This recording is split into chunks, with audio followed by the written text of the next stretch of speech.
Yo, what's up, everybody? It's Classic Talk number 10. Today, had a nice conversation with my brother Brennon James. We've known each other for quite some time now. You know what I'm saying? Well over 10 years, approaching 15, I would say. Um, we talked about our backstory, our history, how we met, the music we made, the shows, the business side of things, the evolution of our relationship. We talked about the Joe Rogan Spotify deal. We talked about the Instagram versus the battles and celebrations hosted by Timbaland and Swiss Beats. Yeah, we talked about that, which was dope. There's been so many of those, so we touch on some of our favorites and stuff like that. Um, what else did we talk about? We just talked about the future of musicianship and streaming for creators and what the future looks like for artists. We went, in depth on a lot of things. It was a really dope conversation. Like I said, we talked about our history and kind of where it's evolved to now. I really enjoyed it. I hope you enjoyed the conversation too. Once again, it's with my brother Brennon James, by the way. So without further ado, we'll jump right into that conversation, right into that talk. It's Classic Talk number 10. Without further ado.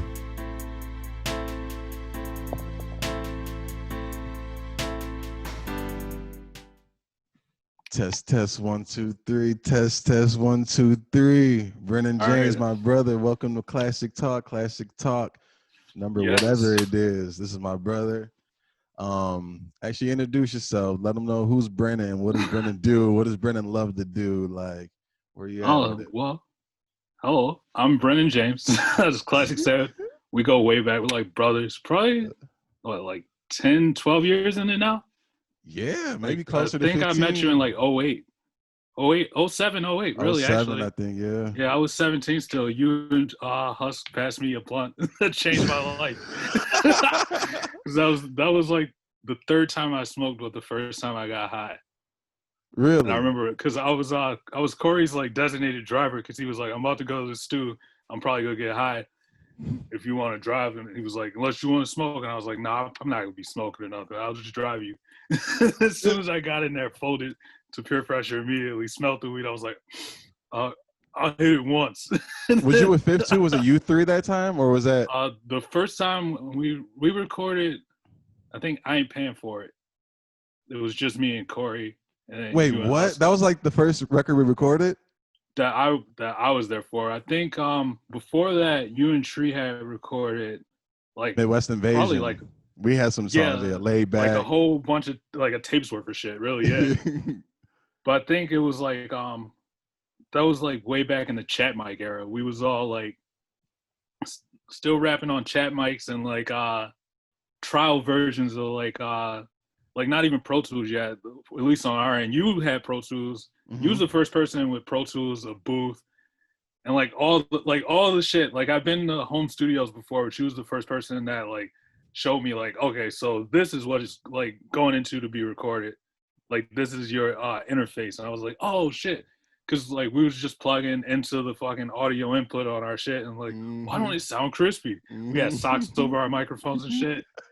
So and like just stupid 17-year-old shit, but yeah, you was the first person to be like, okay, and this is a plug-in.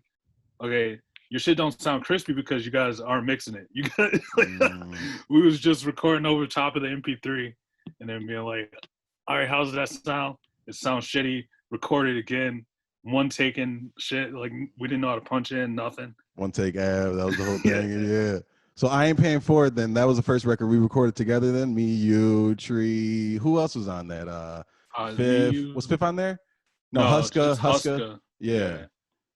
And then the next time I came to the studio, Fifth was there. Like we brought Fifth. I think we brought his brother. I think his name was like or something back then. Yeah. We were swooping in the street. Is that it? Yeah. That was that like, day? Yeah. I think because I think and then the next time it was like BA, Scando. It was just expanding every time I came through. And it all came from there. The golden era, yeah. Like Unity, all that. You know what I'm saying? Because I remember putting the music up on the MySpace page. Like that was that era. Like and having to put it under a name and something. And it had pictures. There's still some pictures up there right now. Like BA's up there, Huska. I feel like the more I'll check like every few years or so, and I feel like the more like I go on there, the less pictures there are. Like MySpace is deleting pictures or songs or something. Like I feel like there's less songs, less picture. You know what I'm saying? Which makes sense. They're like, nigga, we got these files from fucking however many years ago. But Yeah, they changed the whole format and a bunch of shit is gone. for But those who like, don't know, go ahead, go ahead. I was just gonna say, like, I got those Chat Mic songs that I was talking about. Like, it's got like every other one that I uploaded. It's still on MySpace. Chat Mic, for those who don't know, is that the like forum thing y'all were on? Y'all were like rapping, typing. Was that it, or was that something else? What's Chat Mic? Oh, just Chat Mic is just like a microphone that's like this big. It's just like it's not for recording Oh, I voice see what like you're audio at all. saying. It's just like way back for chat rooms. Really, it was like shitty, like really shitty sound and like a really cheap build, just a little plastic mic. So it's like Mixcraft days and that type of stuff. Mixcraft. That's Yeah, yeah, Mixcraft. That's the shit. That's what we yeah. because our mix like I would have to wait till like spring break or Christmas break and record a whole project while I had the Mixcraft trial. I feel like Tree had like a PS2 But, mic or something. I had like a karaoke mic or something. At some point, like some $10 mic my homie let me use. You know what I'm saying? Eric, you remember Eric Johnson? yeah, I remember Eric. I Yeah, remember the whole gang used to come through there. Pelk used to come through your house. yeah. Like fucking everybody used to come through. It That was a was like party when house for Redford example. was Outside the studio, like it was a party. We had the party house for one, and like we had the studio too. So it was like gatherings on both ends. You know what I'm saying?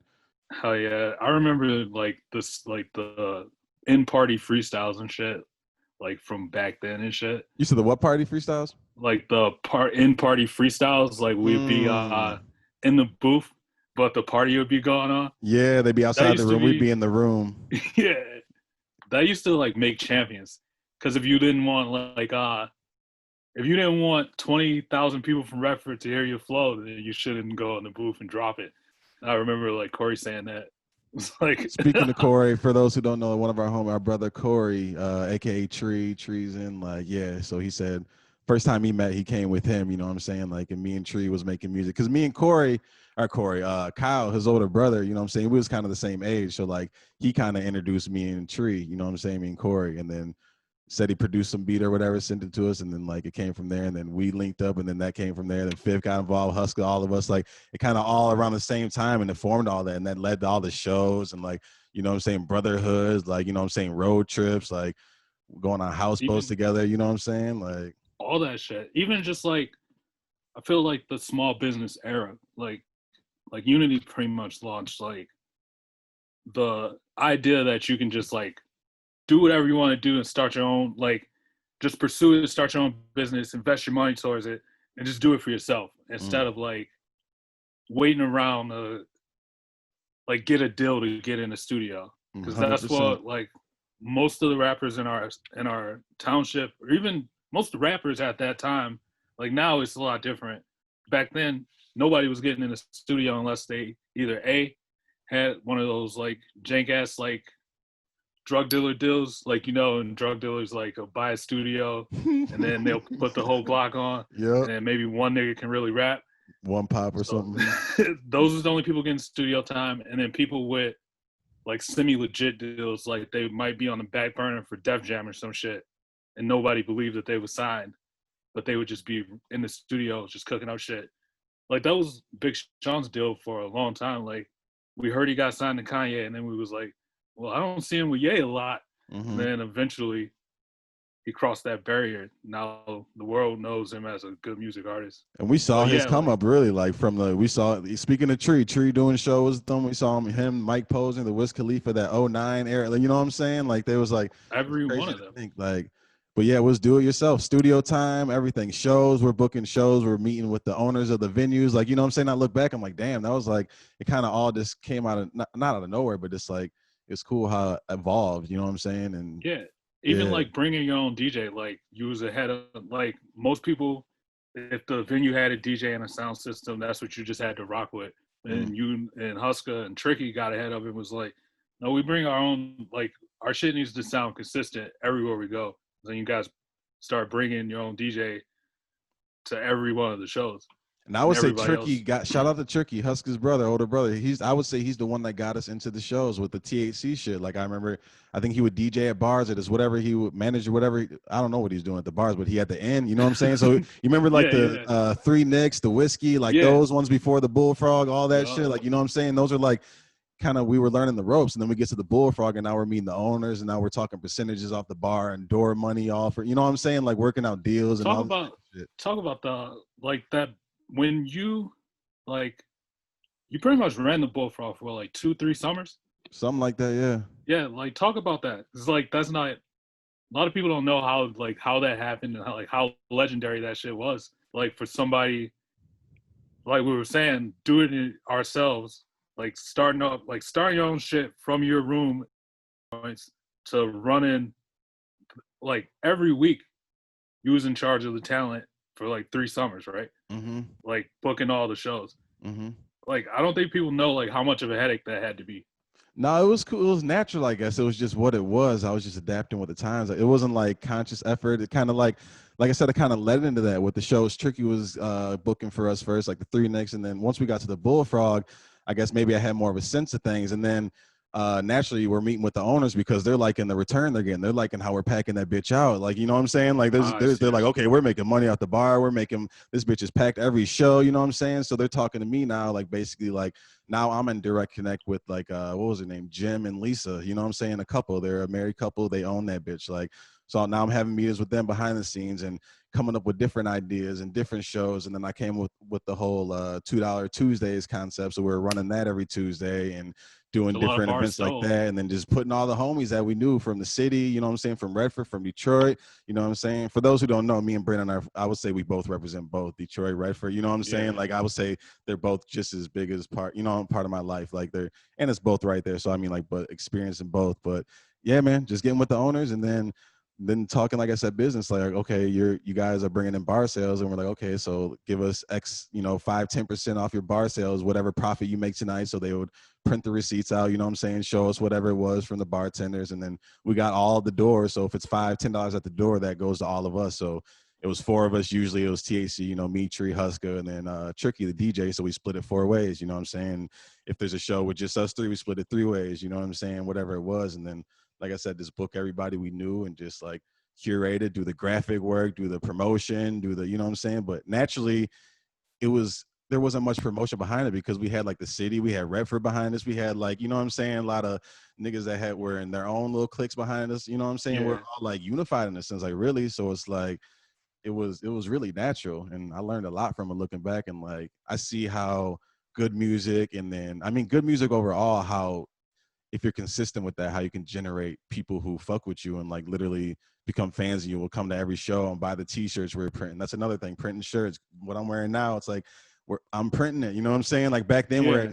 we're basically have someone else do it, outsource it, but like I got into screen printing and learned how to do it myself. And granted, you probably won't do that forever because I mean so many orders you gotta, you know what I mean, outsource maybe, or like whatever. That's a different story. But yeah, man, just do it yourself. Just it was just, I mean, it wasn't intentional, I think. It just kind of happened naturally. And so I've been rocking like that ever since. Like, I just know that's something like I always admired and looked up to is like because it wasn't just like all right, we'll take care of the talent. Like you really did like restructure how the bar ran on Tuesday nights. And then a lot of other bars in the area started copying that model. Like, okay, we drop our prices down to that low. Okay, it seems like we're gonna lose a lot of money, but we're only barring this spot that's doing it this low. And our connect to Redford made it so that nobody was scared to come to the Bullfrog, where like artists from other cities would be like, "Oh, the Bullfrog, I heard this, and that there," but we got the whole Redford. Like the it was way before shit is as politically charged as it is now. But like you can say you got the left and the right in Redford at the Bullfrog, packed out every Tuesday night, partying side by side, mm, everybody enjoying the same music, everybody getting turned on to new music. Like you were saying, you always had connects to artists from Detroit. Like you would, if you did a show with an artist, you would get their contact info and be like, "Oh yeah, when are you performing next? Let's do shit." And I think like that's where you was always ahead of your time. Like me and Fifth I just helped him move. We were talking about like the Berry Gordy like zone of like being able to like cultivate artists and like cultivate a scene. Mm. That's what you had, and that's you still have that. I see you doing it out in LA too, but I'm just like the part that I got to witness is when you were back here, but it's always been something that you like possess, like Mm. a Barry Gordy style of operation. It was always like bigger than you. It was always like Mm. a whole vision. 100%. And I think that's why I get attached to, like, some people. We know a lot of artists, we've known how many over the years. Some come and go, some stick with it. Like, we stuck with it over the years, but like when someone I loved like kind of stops doing what they love, it's like, oh, like I remember I used to push so many people. I won't name people, but some of our brothers just push them, like, come on, bro, like, because I seen the bigger picture. Like, this is bigger than us, bro. Like, we can change lives through this. We can make people feel better. You know what I'm saying? Like, the shit we had going on, all of us, all from different backgrounds, like all brothers though, and then the city too. Like, I've kind of like, I'm still doing it in my own way. It's different now. It's not as, and I'm not as attached to the idea that all has to be like organic from home, from Michigan. You know what I'm saying? Like, it's like Yeah, I'm yeah, still the same way, but yeah, but like even you saying that, like, I appreciate it, puts things into perspective, and like kind of shows me things that, you know what I mean, I don't really look at often. So thank you. Like, yeah. It's a outside outside observation because for you it's like you're saying you're moving off like pure motivation. So it wasn't like sitting back like, all right, I'm gonna be this business genius and I'm gonna. It was just like, oh, this would be tight. Let me try to do it, and mm, then it like you did it because you had the vision and it worked. But it was never like for like the glory, or I don't know if that's the right word, but it was never like the accolades or the like the status. Like some people just want to be like popping, but they're not like they're dabbling in the art or whatever it is, activism or any of the things that people think will get them a certain amount of attention, but they aren't really about those things. So they aren't moving in a genuine fashion mm, when it comes to executing those plans. They're like looking at like if you went into those Bullfrog shows thinking about the door price, then it wouldn't be good shows because you wouldn't be worried about, okay, if I got this, and this artist is going to be this type of show, and that would be tight. And then next week I'll do because you would be worried about like, all right, I got to make this, and this much mm. money, and I got to get this much return, and then people don't realize like how much that like can poison a thing. Bro, that's so true. That's probably why so many shows are trash. Like, they put 100 niggas on the shit, you know what I'm saying? 100 artists, and then like, you know what I'm saying? They don't care who it is. They just know it's gonna bring. They might bring X amount They of don't. people. They might bring 3, 4, 5, 10 people. You know what I'm saying? Like, so that'll bring an X off the door. So they're not curating based off the talent of the art. Like, the way I look at it is Yeah, like it's curating just fucking dope ass shows, like, and showing that all these people can come together from Redford to Detroit to Brightmoor, you know what I'm saying? East side, west side, southwest, people in Livonia, bro, fucking the Burbs, you know what I'm saying? Them coming out, like, exactly. you kind of said it earlier, like, I'll bring in, that's true as fuck, bringing all them together, like, it's documented too. You can go on YouTube, you can see some of the pictures, the videos, like, looking back, like, it's just like, damn, like, that's the whole vision though, with music in general and anything I'm doing. Like, I just want, there's common ground between a lot of people, you know what I'm saying? And just bringing it, even if it is for that one night at a show, they feel good and they leave feeling good, like, you know what I'm saying? Like, it's that moment, at least, like, it's possible, like, Yeah, all bullshit aside. it's that atmosphere of looking around. Everybody's having a good time, and it's not just you having a good time, and everybody's having a good time for the same reason. There's like a warmth that spreads through a room from that shit. And even like not even just music, but like all art. If you're like doing it in a pure way and you're trying to like have people like give people joy, like you said, like spread joy, spread love, or even if it's like Kid Cudi like sad art, like if you're doing it to connect to people in a real way, Right. it's gonna work. But if you're doing any type of art, maybe besides like swag rap to get money is never really gonna work. Mm. No longevity in it. That's just like there can be longevity, but it's like how long can the artist stay motivated for that?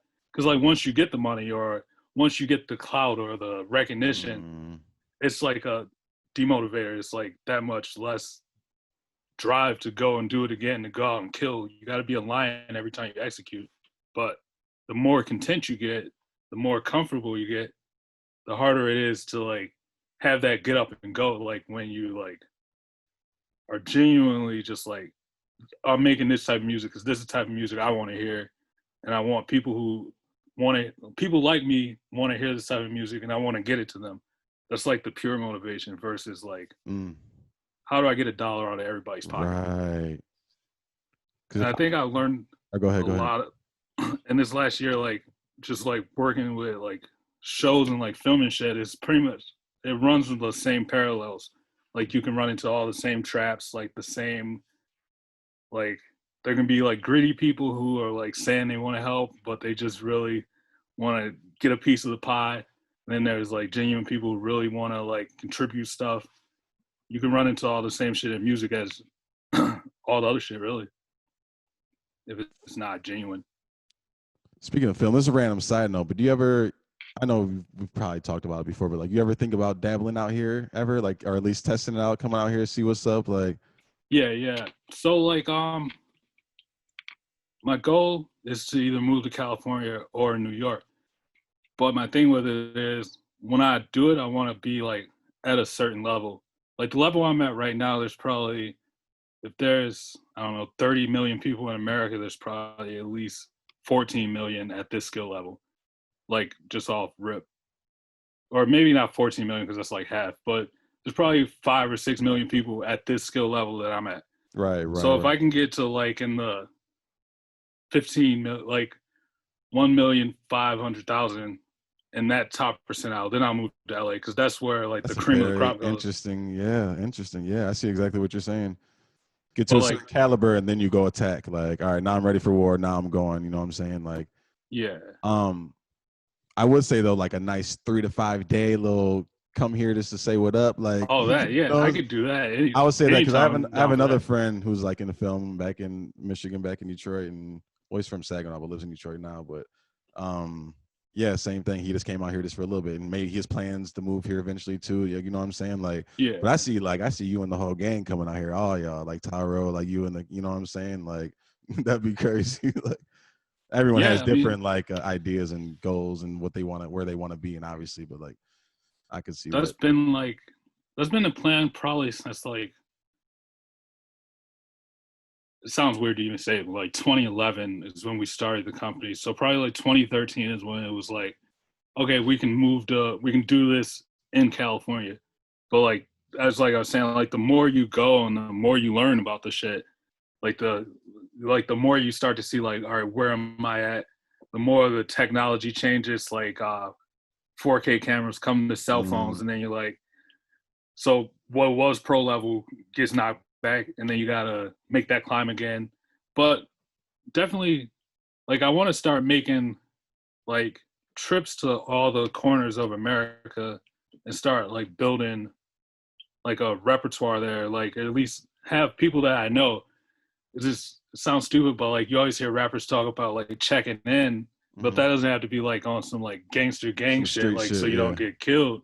But like if you can go somewhere and know somebody in your field and you can get work like soon as you get there, or at least have a connect to get work soon as you get there. And that's like a type of checking in too. Like letting somebody know, like, okay, I'm in Atlanta.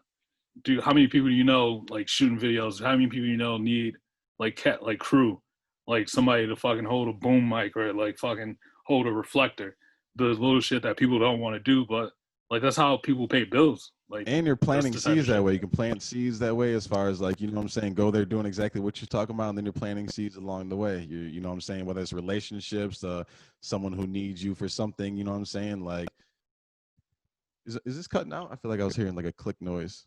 That was No, cool. I hear it clear, It's pretty cool. It's clear. cool. But yeah. Yeah, that was just a random question I had. Um, but I No, do it's a want good to question. I want to talk about, we kind of talked about a little earlier, these verses, battles, celebrations, everything's been going on, Swiss Tempo, you know what I'm saying, putting on these Yeah, events. yeah. How you been feeling about those? What are some of your favorites? Like, yeah, we'll start with that. What are some of your favorites that you've seen so far? Like, Uh, so how I feel about it, like it pretty much got me through quarantine. Like it was like a good motivating factor to like oh you can still like you can do shit like mm, while the world's locked down, but you can still like keep shit going, keep shit moving. Some of my favorites are the first ones, but I think probably my favorite two so far are John Legend and then the Erica Badu Jill Scott one. Not even because I'm like so in tune with the Erica Badu Jill Scott style of music, but more like just like the feeling like of watching it. Like they were giving each other like so much love Yeah. for like 2 hours. I was just feeling like I don't know, like how you feel like if you visit your mom or something. You know The what I mean? Like, connectivity of it, the sisterhood of the love of it all, the genuineness, you know what I'm saying? Like, yeah. and then the John Legend Alicia one was like they were showing each other a lot of love too, but it was just sweet to see them back to back on fucking grand pianos in the same room. Sheesh. The sound quality is fucking crispy as fuck. The camera is fucking crispy as fuck. Like you can just see like how much Swizz and Tim have been stepping it up like over the weeks, and they've been putting these shits on like every week. Just like it's filled the void of a lot of sports that we was missing. Mm. But And oh god, you see the numbers too, like when they're in there, like, damn, these been 500,000 people here, there, 700 sometimes. You know what I mean? Like in the impressions behind it, it's like all at once though. Like that's the love. And like even like the gospel one, Kirk Franklin and Fred Hammond, like he's from Detroit, like represent like like gospel music. You wouldn't think that they'd be pulling in. I'm not saying I would think that, but an average music listener might not think you could pull that many people out at one moment to no, listen yeah, to that. But that shit was like I teared up on some of these, like you know what I'm saying? Like it's just yeah. real shit. Like Like Ludacris versus Nelly, like ah it was like a memory lane for me because I was like, shit, like Nelly's song is probably like the first rap song I learned every word to like that. I'm a sucker for cornrows and manicured toes. yeah. Like that's the first song I learned every word to, and then the next was probably DMX. Like, oh, you think it's funny? You don't know me, money. Like Mm-hmm. as far as like even just being a rapper and like Nelly taught me about breath control just by learning the words of that song because it was so catchy that like in fourth grade, like it was just like bleeding into my ear. And then I remember like going like field trips to the skating rink, the roller skating rink, and Ludacris Stolen Bows would come on, and then the whole floor would like like clear out, everybody be in the center, fucking throwing fake elbows and shit in Mm-hmm. fourth grade, falling down on skates like fucking just so stupid. But it was like a real trip down memory lane, and it reminded me like how old I am too, because like Mm. those albums are like 20 years old. Who would you like to see? Like, do you have anyone in mind? Like, oh, that would be a dope one. Um, in the beginning, there was artists that I wanted to see up against each other, but the more I see like how they like go and like how they work, like a hit record on the charts doesn't really, it won't always translate to like what they want to hear in the versus battle. But I thought I think like maybe Eminem versus Redman, just because they got like super playful like super playful styles, but they also really know rap. Like they can also like just bar somebody up if they want to. Mm-hmm. Maybe like Redman versus Busta or like Luda versus Busta, like those more like animated rappers. Yeah. And then I like think that's maybe why people like want to see Busta and Missy, the animation part of it, the animated, like exactly because their videos were so similar and so like they really captured that era. Like they really ran that era. Like Little Blue, Buster Rhymes running around, and then Missy in the trash bag. That's like what videos are in my mind. And then like Puffy and Mason the shiny suits.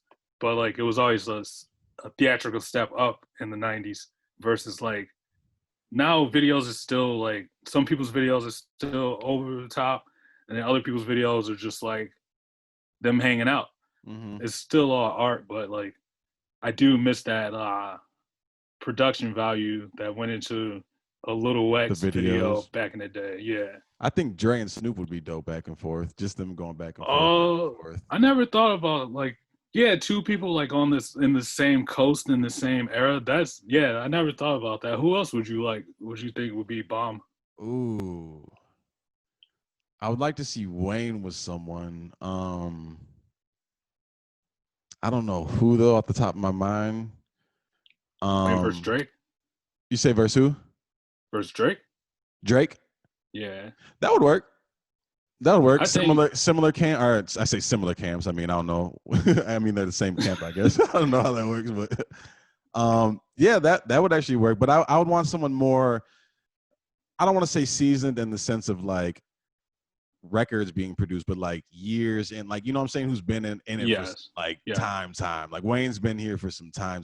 Like I'm not saying Drake's going anywhere, but he's been here No, for a but minute too. since he But was 14, was 13, 14 with Cash Money, Lil Wayne's been rapping. oh, Wayne, yeah, something like that, yeah.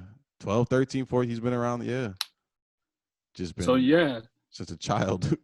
I don't even know if anybody else has been around like that long, like with that many like different like styles and different eras too. Snoop has been around for, I would say, a long time like that. As far as years wise, I don't know how they would match up though, like music wise. Like, Record for record. yeah, because like something like Luda and Nelly, that was kind of perfect. You know what I'm saying? Like I wouldn't have thought Yeah, that, but like the era, the sounds, the content, is like it kind of, they're not the same type of artist, but it worked. You know what I'm saying? Like Erica Badu and Jill Scott, like those are two soul queen. You know what I'm saying? Like those are, yeah. it makes sense. Like so I don't know. I would like to see.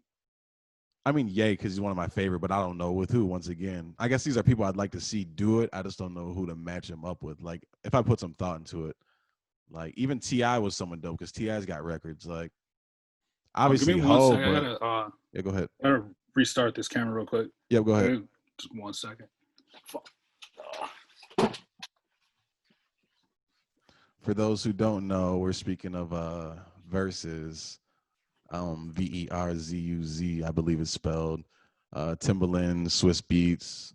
If you're not familiar with the hip hop world, I guess, in music world, in that sense, producer world, producers Sorry, and I'm putting back. on these shows. I'm just explaining to the audience what verses is in case they're unfamiliar. Just explaining, even if they're unfamiliar with the hip hop world, you know what I'm saying? Producers, I would say Yeah, mainly musicians, Timbaland, Swiss Beats, putting on these since the pandemic started, we've all been in the crib basically putting on these music events via Instagram and having two legendary artists go head to head, basically kind of started in a battle sense. They're kind of saying celebration more depending. Some of them are like head to head. We're going head to head. Some of them are just like yes. Jill and Some Erica. people don't Erica had like a each little other. bit of like, you know what I'm saying? But it wasn't that at all. Like, but Yeah, some of she them are wasn't going trying head to to head. kill nobody. Right, exactly. Even though But she had the Bruce Lee, that was hard, but yeah. you know, like a couple of them have been tense and a little bit weird.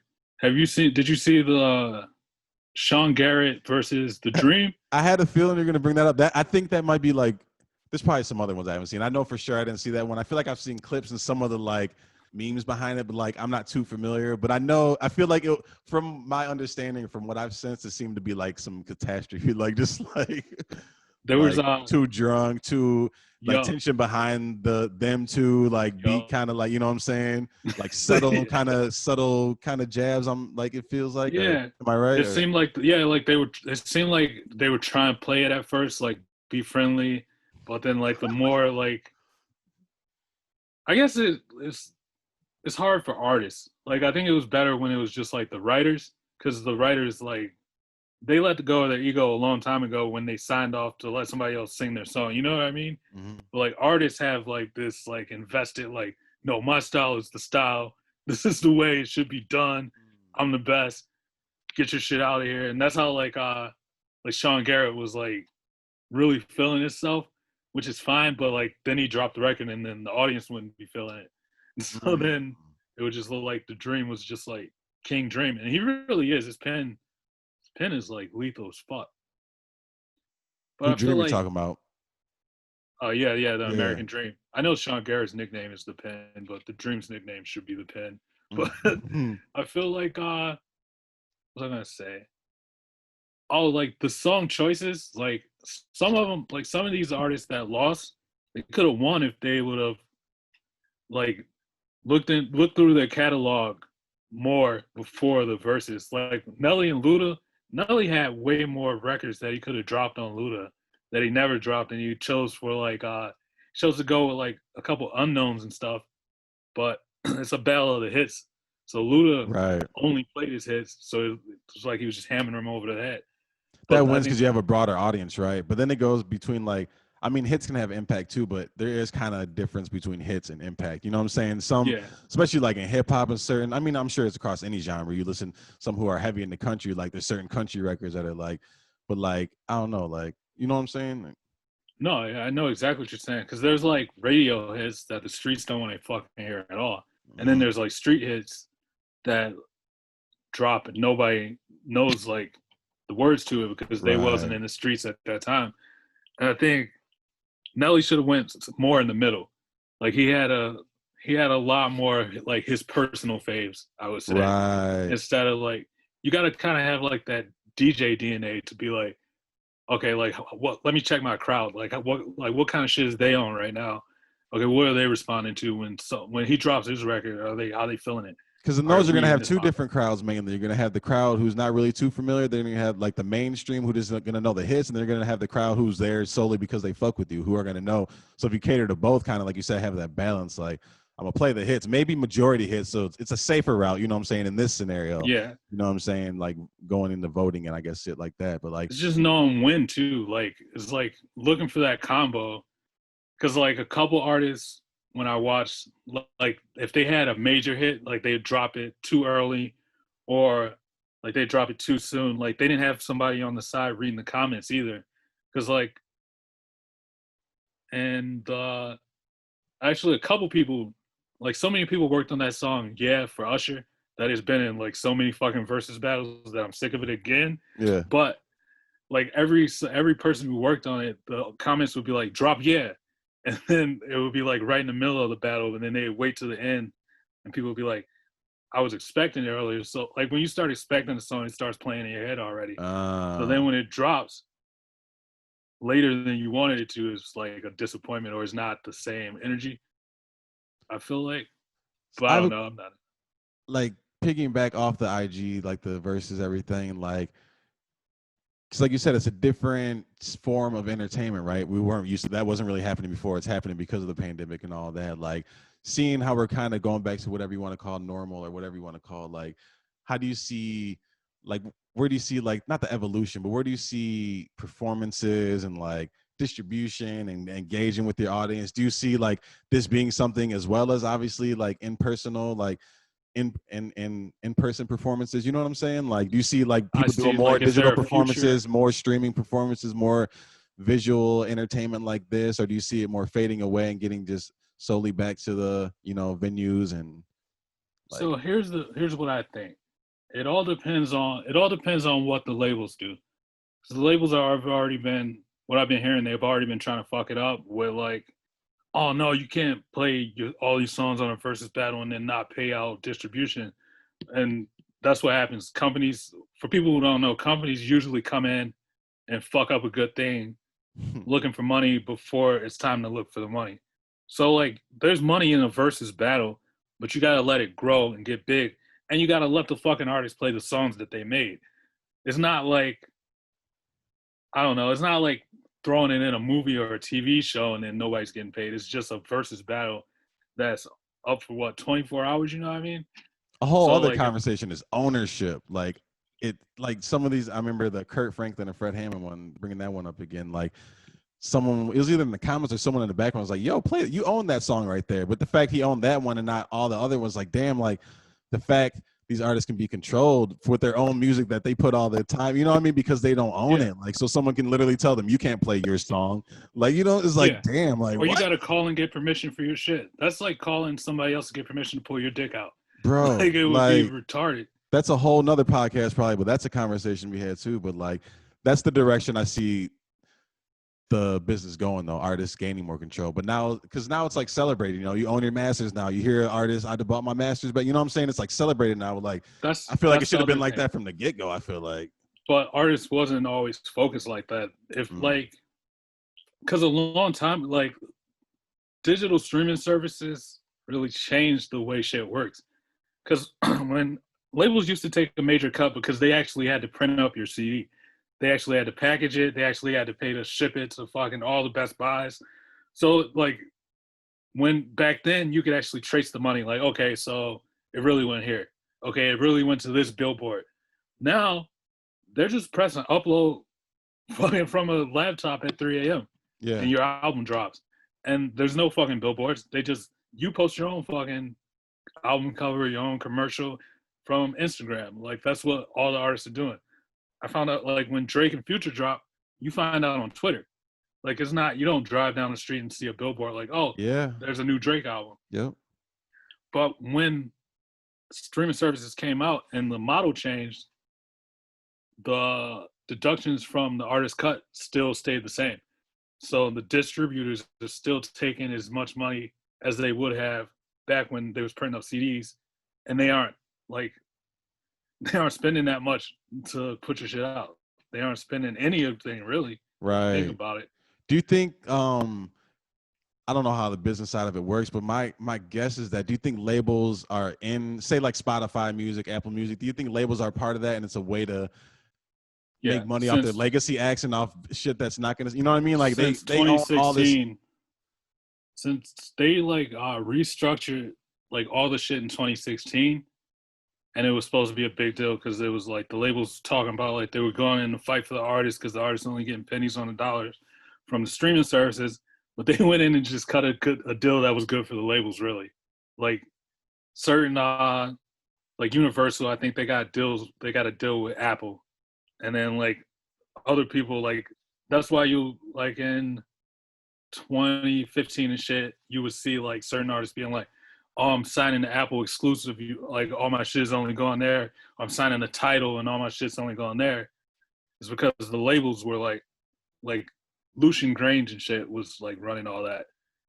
So it wasn't like the artists like getting a direct cut from Apple like they would from Nike or some shit. It was Lucian being like, these are my top 10 artists. I got Drake and Nicki and et cetera, et cetera. So I'm going to send them to Apple. And then another company would have their top 10 artists and they send them to Spotify. But I think so the next time it gets restructured, you're going to see it's going to be when artists stop signing the labels at all and they just sign straight to Apple. So then their cut won't go through a label. It'll go straight from their streams straight to their pocket. And then that's when artists will get a bigger cut of the shit. But it goes back to like you said, like getting a bigger cut is great, but ownership is everything. So like if artists go back to that mindset that they were in when they would get in advance and just live off that shit and be like, well, this is fucking 3 million more than I ever had when they were supposed to get 14 million or whatever it was supposed to be. If artists get happy with the small amount and don't focus on the large amount ownership, owning their pub, owning their distribution, all that shit, then it'll go right back. It'll just be the same wave over again, just in a new package, like a new way for artists to get fucked. So how do you feel? feel? Streaming services start fucking them. Like, how do you feel about the streaming services? Do you think the model's okay? Do you think it's fair? Like, say, I guess it's kind of a two-part question because if the labels are involved, of course your percentage is lower. But say you're owning everything direct, just like let's say like a Russ, for example. I feel like he said there's music or there's money in streaming. You know what I'm saying? You just got to own your shit, basically. Like, yeah. I feel like that's part of the argument. And the other, I wonder if that's true. And I wonder if like the numbers behind it, like how much you're getting paid per stream, if that's like fair. Like, how do you feel about that? Like, I think it is fair. Like once you get into Russ's stratosphere. So like if I get like 500 streams, I might get like, I don't know, like $8 or some shit. I don't know. But he's getting like 500 streams an hour. So for him, that's like selling a CD game. every ding, ding, ding, ding. Yeah. You know, and people like streams are unlimited. Like you'll stream all your favorite artists today versus back when you was to have to like, you could only buy a CD once and then you play it every time. They get nothing from it. Right. So I think streaming is like, it can be an avenue for artists to make more money if they do it right. Right. If they cut the right deals in the beginning, if they say fuck the label, or like, I think a bunch of label heads are like at the streaming services now too. Like, what's my man's name? I mean, if you're smart. Yeah, like Jimmy Iovine, like he started Beats and then sold Beats to Apple so he could get into get a high ranking position at the Apple streaming service shit. And going back to what you're saying, that's a good point that you said, like you can stream forever. So like say a single was $1 back in the day, you might make more than $1 from one person in the long term. You know what I mean? Once they Yeah. bought it, that $1 is just $1. That CD is $10. You know what I mean? Yeah. It's capped. You're not, unless they go buy Yeah. it again. Which what's the chances of that? You know what It's I'm like saying? digital weed. It's Mm. like if you could sell the same pack fucking to 200,000 people, it's a $10 pack, but 200,000 people got to get high off of it, and you And got paid every time. labels who have like real catalogs. I mean, like I don't know who owns. I'm just naming random legacy acts, the Beatles or Jimi Hendrix or a Kanye, whoever owns the like. It's still ways for them to make money off this shit that people aren't going to go out and buy those. You know what I mean? The subscription Yeah. shit. You know what I'm saying? It's like, okay, No, $10 or you're whatever right. a month, and Spotify has 100 and however many million subscribe. I think I read that recently. I could be wrong on that number, but like I you think do the it math is. on I that, think like, it fucking is up bro, there. that's Like billion, like over a billion a month. You know what I mean? Obviously, there's payouts and you gotta they're throwing whatever. out the numbers. They're throwing out the billion numbers like it's nothing. I think like Frank Ocean has like 100 billion streams, I think that's and my that's argument. Frank Ocean. When people say music doesn't sell, it's like because music isn't for sale. Like it's a different Yeah. model now. You know what I mean? People are paying $10 a month to have access to music. They're paying X amount of dollars to have a ticket set or go to the concert. You're paying X amount of dollars on the merchandise. You know what I mean? They're paying. You know what I mean? It's like the money's just not going directly to the artist, and it's usually been like that. But it's Yeah. It's shifting. always. Like you said when you're kind of talking about restructuring the everything right now. When it restructures again, I think the more as time goes on, the more artists become more aware of things like, oh shit, like, damn, like we have the control. Without us, there is none of this. We can do business deal. We can split percentages. I'm cool with that. You could take a Exactly. cut if you do something. You know what I'm saying? But you're not just gonna take me and then take everything from me and give me a little bit. Exactly. Like, you know what I'm saying? Like, Because that's how it worked before. The artist was designed to get fucked the most. mm, Because everybody, you pay the producer for producing the beat, and then they get a cut when the song comes out too. You pay to get your album cover shot, and then like sometimes those guys will get a distribution cut just off the artwork of them shooting your cover bro, art. you think they was And doing over? then Like, I'm not to cut you off, but do you think they was just throwing shit on artists' play? Like, yo, you got to do this, you got to do that, just to rack up numbers. So their yeah, bill, basically the amount owed back in debt. They're just like yeah, they're racking up their that's bill. a known label scam. Oh my Like because god! they can because okay, so say or say you sell you go diamond and you should get back $20 million from that. We can say, well, you only went diamond because we spent 15 million on your advertising or Yeah. all this bullshit. And then to even find out if you're getting fucked, you have to pay to audit the Oh label. yeah, yeah. So then somebody can look through all their books. That's saying that like that's depending on whether or not they kept the books accurate, and they don't always keep the books accurate. But you also got to pay the lawyer to audit the shit, and that could take 2 years, 3 years, 4 years, Mm. because they're looking. They don't just look through the shit with your name on it. They got to look through the label, whole shit, all the artists that they fucking put out, and make sure like, okay, what's consistent? Okay, are they always spending 15 million for advertisement? Okay, it's just artists in this tier, and then by the time you pay out the lawyer for that shit, you still getting chump change on back what you owed, if you're owed anything, because they might audit the whole label, spend all that time, take all your money, and be like, nope, they didn't do anything wrong, and you just fucked Yeah, still. yeah. So a lot of artists didn't go that route. Just like getting your publishing back, like artists would have to make artists would have to know what their pub was worth, like to the cent, to be able to like go in and make an offer to the label that was fair. Because the label could be like, all right, I want fucking, we only got 2 of your albums, but if you want the pub back on those, give us 9 million. You didn't make 9 million on none of those albums, but the label did, and they're thinking about selling it to movies and commercials. So they're like, that's another 9 million we can make. So why would we sell it to you for the 200,000? It's actually probably worth. Like, you know what I mean? Yeah, yeah. So the moral of the story is ownership and yeah, knowing what you're getting into, the business side of it. Don't just be an artist. I mean, yeah, that may work for you. Every story is different, but if you're going into any art, like yeah, know your shit. Protect yourself, like know your worth. Don't just go for every dollar you see. Like, you know what I'm saying? Not every dollar is a good dollar. Like And have an exit strategy. Because that's like some people fuck themselves over too because they think they're being smart. Like they'll go in, they'll get an offer, and then they're just like, their brain's just like, oh, demand more money. if they never take the time to find out if they got a good offer for like where they're at. Like so sometimes like we were saying, like the artist is always designed to get fucked in the industry. But sometimes you can get a deal where it's like, okay, I'm put out this first album, get the exposure. I might get fucked on that, but I renegotiate right after this first album. So I'll take that loss because it's worth it in the long run. Versus like somebody else might offer you more money, but then you're on the hook for fucking 8 albums. And that's how a lot of artists get fucked too. Because in the beginning they were like, oh, I'm getting X amount of millions and I'm signing this contract. And they're not thinking about it. And then their star grows. They become a bigger artist than what they was when they signed. And then they're still stuck in that contract where they only get X amount of money, even though they're bringing in the truckload. Right. But you just got to, it's about having lawyers, number one. It seems expensive, but like any first contract you get, always have a lawyer look over it. And always have a lawyer that knows like the business you're going. If you're in entertainment, you got to have an entertainment lawyer. You can go get Sam Bernstein, and Sam's gonna look over it and be like, "Huh, I don't see nothing wrong with it." But Sam don't fucking know entertainment law. You know what I mean? Just because he's a good lawyer. But yeah, it's just like that awareness of like, okay, where am I at? What am I worth? What do I plan to be worth? Like Russ signed a deal, but when he signed the deal, he kept his pub. Like he was saying, like there's money in streaming if you do it right. So Russ pretty much got like free advertisement from one label just so that label can look like, well, we got one of the hottest artists over here.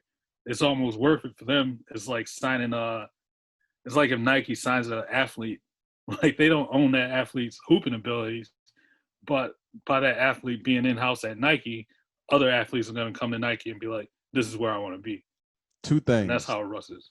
Two things, yeah. I would say Russ is someone, especially for musicians, artists right now, is someone I would follow or pay attention to their moves. Even if you don't listen to the music, I would say pay attention to the business moves and what he's saying about ownership and what, you know what I'm saying? The message behind how he's moving and what he's doing, because he's a good example of how to move. And another thing I thought it was kind of what you said earlier about seeing artists doing more direct deals to Spotify, to Apple Music. You know what I'm saying? I think that's a smart move, and I think that that'll be in the future too. Like, you know what I'm saying? People, you put an album out, I'll sell it to Spotify for X amount of dollars and maybe get a return on whatever other business, whatever you want to put in. You know what I mean? Like everything would be different. Like Joe Rogan, I want to talk about that actually. Like Joe Rogan, the Spotify deal, like that seems legendary. That kind of came out of nowhere. I'm like, holy shit! Like, where you at with that? Like when you heard that, like, what do you When think? I initially heard it, because I didn't have all the details, it was like shocking.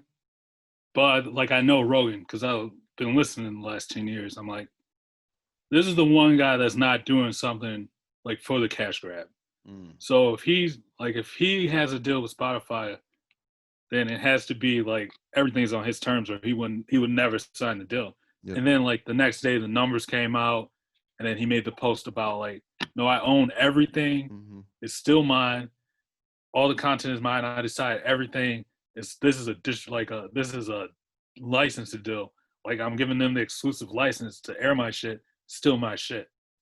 And I was like, okay, yeah, that's the mindset. That's like what his shit was built on. That's like what Joe Budden, like that's what his shit is built on. It's like he's never been at one of these companies doing one of his shows or with one of his properties without having a seat, like a higher seat at the table at one of these companies. Yeah. Like so his show airs on Revolt, but he's like one of the guys at Revolt now. Revolt, Complex, Spotify. Exactly. Yep. All of that. Like, and that's like really what it's about. Like knowing your worth. Like he doesn't have, like Joe Budden doesn't have the Joe Rogan deal for however many 100 million, but he knew like where he was at and what his shit was worth and what would be a good deal for him and his that guys. boy leveled the fuck up from it. Like, and his like one thing I really admire about him that people might not pick up on listening to his show, but like what I was talking about, like contract renegotiations with albums, like he's like really keen on that. Like his contract renegotiations is every 6 months. And most of the places he's at, he's like the biggest draw up until when Joe Rogan comes there, he might be the biggest draw. yeah. But Button's the most consistent. He's bringing in the fan base. So when your contract is like up that soon all the time, you can constantly renegotiate. So you can keep climbing.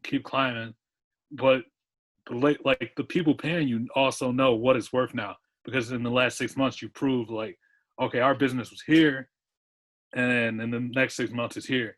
So you actually deserve this much more money versus he could have went in the beginning like, give me X amount, and they were like, why would we take that chance? Like, you know So what I with mean? that, like renegotiating, say every 6 months, so 6 months from whenever the last one was. Say they come to him and like, this is what we were thinking. He's like, this is what I'm thinking. They're like, nah. Could he pull back? Or obviously, it's every contract in terms different. Like, You know, but do you think he'd be like, all right, well, I'm gonna go. You know what I'm saying? We'll go our separate ways type thing. Like, yeah, definitely. I mean, that's the whole thing about the and you're not ownership locked shit. in. Yeah, he's like it's the same as like he's like Spotify's licensing his program basically. Every That's why 6 months, like we're coming back to the table. We're gonna it's say this. on his YouTube. It's not on like they don't have That's the thing that was most shocking about the Rogan shit is because I very used to watching his shit on YouTube. Yeah, So when he announced like even my videos gone there, I was like, oh shit, like it's got to be insane. That's when my like mindset changed from like, is this a cash grab to knowing that like, no, this is like some real legit like worked out shit. I instantly went to look up like Spotify video. I'm like, is there video on Spotify? Like, you know what I'm saying? I couldn't really. He's launching the platform. So I'm thinking, Like, I'm like, they're doing something crazy behind the scene, and it's got to be up to par, bro. You can't come in, have Joe Rogan, have millions of people coming from migrating from YouTube to fucking, you know what I'm saying, Spotify, then have some glitches. Like, so they got some shit under their belt. You know what I'm saying? That they're, you know what I'm saying, def, they've been revealed. Like, so I'm excited to see the video part, and that goes in the music part. So there's probably gonna be videos on there, and I wonder if streaming is gonna come into play with that, or advertising dollars come from that too, like people viewing your videos, like, and so if it's like, if it works on the same way that because Apple's got videos and shit. If it works on, I think that's what they're trying to. Apple and Tidal have had videos for a long time now. But if it works in the same sense as that, like Vivo on YouTube, then yeah, they'll get like artists will get the cut that they would get from their shit airing on MTV or whatever for a yeah, I see. stream. But also the label will get whatever cut they would get. That But was like, yeah, go ahead. no, I was just saying, yeah, that's what happened. Like they'll be getting paid for their video streams, like their song streams. But going back to what you're talking about, even the Joe Rogan, Joe Budden, like the exclusive, because Joe Budden, he came over to Spotify, like, but you kind of mentioned, like, he still had the videos. He puts the episode out, then 2 days later, or he puts the episode on the Spotify, then 2 days later it comes out on YouTube. Whereas the Joe Rogan deal, it's like no video. I guess he can still put clips out on YouTube, but all his video, like, that is one crazy, like, I'll put it this way, like, when Joe Budden did the Spotify deal, I almost remember like vividly like going to Spotify. I would have Spotify here and there, do the trials, maybe pay for a month here and there. Never really like got into it. But once he went over there, I started listening to all the podcasts through Spotify. You know what I'm saying? Then I think Yeah, I can't say he's the reason behind, but I could see that being me leading into now I pay monthly. You know what I'm saying? Now I'm a subscriber. That I think that might have led me there. So like who knows? Like, but that's going back to renegotiation, like so down the road, whatever Joe's terms is, he could say after this year, however many months or his years, like X amount of people came over to Spotify and listen. You know what I'm saying? You can kind of yeah, gauge how many people came over to Spotify that weren't recent like viewers, whether they're unpaid subscribers, paid subscribers. You know what I mean? So that you hundred play percent. that comes in the renegotiating. Say with Joe Budden, like, yo, he can, I'm one of them statistics. I wasn't on there like that until you know what I'm saying? So Me like either. add a bunch of me's on there. It's like, yo, this many million people came over. Like, so I'm gonna need a little bit more. You know what I'm saying? Like, Yeah, or they can, or both of them can go back to Apple. Like, look how you fucked up. You had it first. You had it exclusive. You guys invented podcasts. You dropped the ball. You let us slip through your fingers. Go to Spotify. Now what are you offering? mm. And 9 times out of 10, if they like boost Spotify's numbers like that, Apple is gonna fucking do whatever they want to get them back. Because number one, Apple has more of a leg to lean on than most of the other companies because they have so many products. Like they got the MacBook money, they got the iPhone The money, phone, yeah. the application money. So if Spotify can hustle up 100 mil to give to Joe Rogan, imagine what Apple can do once they like get it through their head. I think the only problem with the exclusive shit with Apple is that they've been the free platform for so long. Like so little guys can come up through Apple and make a name for themselves have their podcast like hosted somewhere where the big guys are and not have to worry about like getting muscled out of the game. Like, What do you mean free?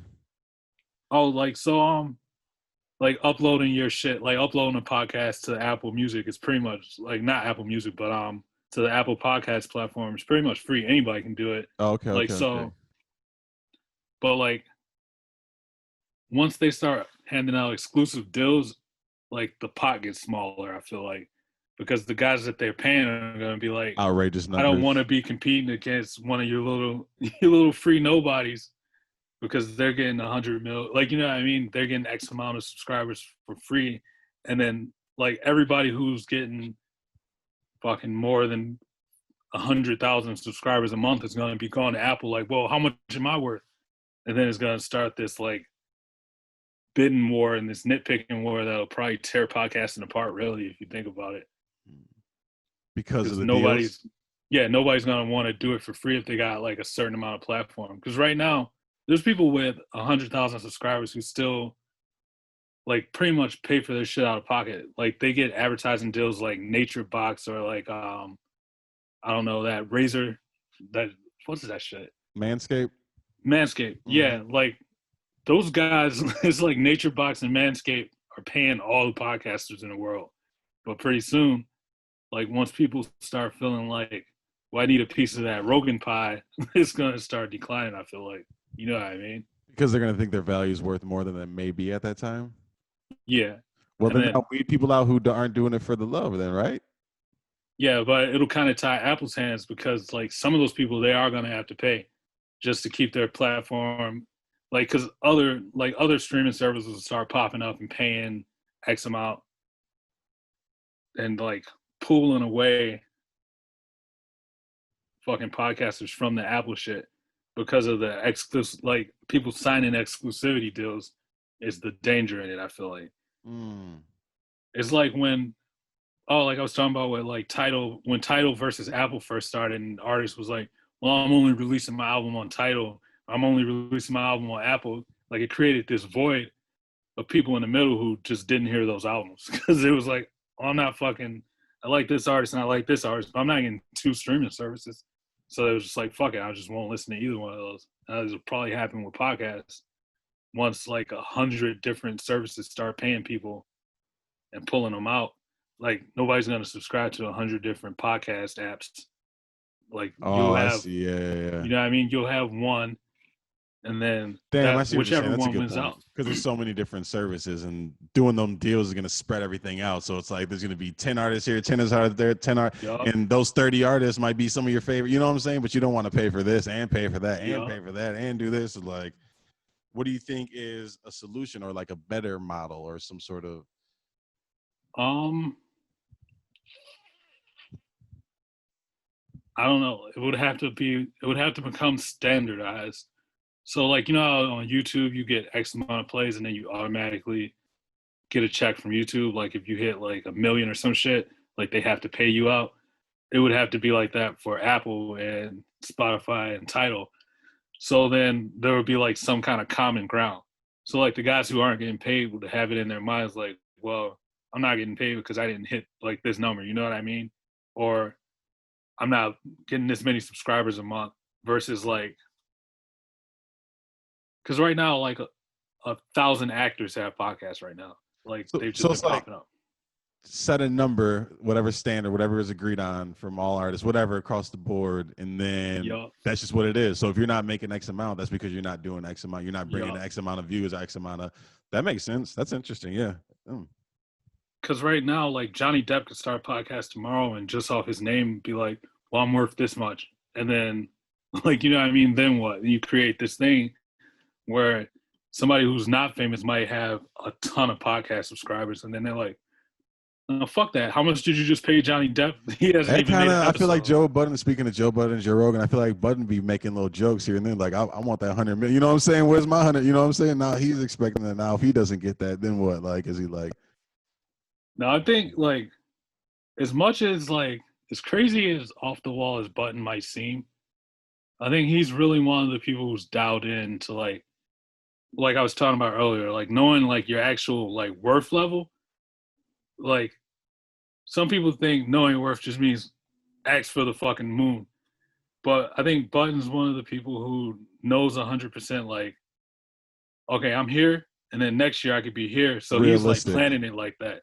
So like, if he wants the 100 mil, he knows how far he is He's from it gonna have to work for realistically. that. He's realistic Yeah, about it, is what you're saying. He's like, this is yeah, where I'm at. He's not letting his ego get involved. Nigga, I do this. I'm dope. I got the coldest podcast in the game. You know what I'm saying? It's like, this is where I'm at. This is the yes, amount of views I'm getting. This is, you know what I'm saying? Like, he's aware of the where he's at in the marketplace, basically. exactly. Yeah. I 100% agree. So he might want the 100 mil, but he's smart enough to be like, okay, well, I'm at maybe 60 right now. Like, you know what I mean? And then once you get to like where you're probably worth 80, then you can go ask for 100 because for a company that big, it's chump change. But like if you're worth 20, you go marching in there asking for 100, you just gonna get popped on the head like a Fuck out of bad here. child. Yeah. Yeah. Speaking of podcasts, I want to talk about your podcast you recently launched. I would say recently launched, right? Yeah, Your yeah. podcast? Like Yeah. I want it's what's the been name? a while. Huh? It's, at home safe. I mean, it's been a while since I did it. You probably see like dust on the set and shit. But but like basically, I just it's like I was saying, I was trapped in the house and I started seeing like the versus shit, and I was like, I mean, I can still do shit. Like I'm sitting in this house with like all the shit that I would need to just do something. And I was like, well, what do I really want to do? And I was like, I really want to, like, I'm not seeing people. I'm not seeing like my friends and shit as much as I normally would. I really just want to talk about the shit going on in the world. So I was like, all right, well, I already podcast. I already know like a lot of the basics to doing podcasts. Well, the biggest hurdle was like, can I sit in a room by myself and talk for that long? And then like so the first one was probably like, I don't know, 15 minutes just because like the nerves and the self-consciousness. And then like after a while you just get used to it. Like you get overhearing your own voice and like talking to yourself. You get over feeling self-conscious because you're rambling and shit. So I would say, yeah, like that's like what started is just being locked up in quarantine and not seeing people and still wanting to like express how I'm feeling.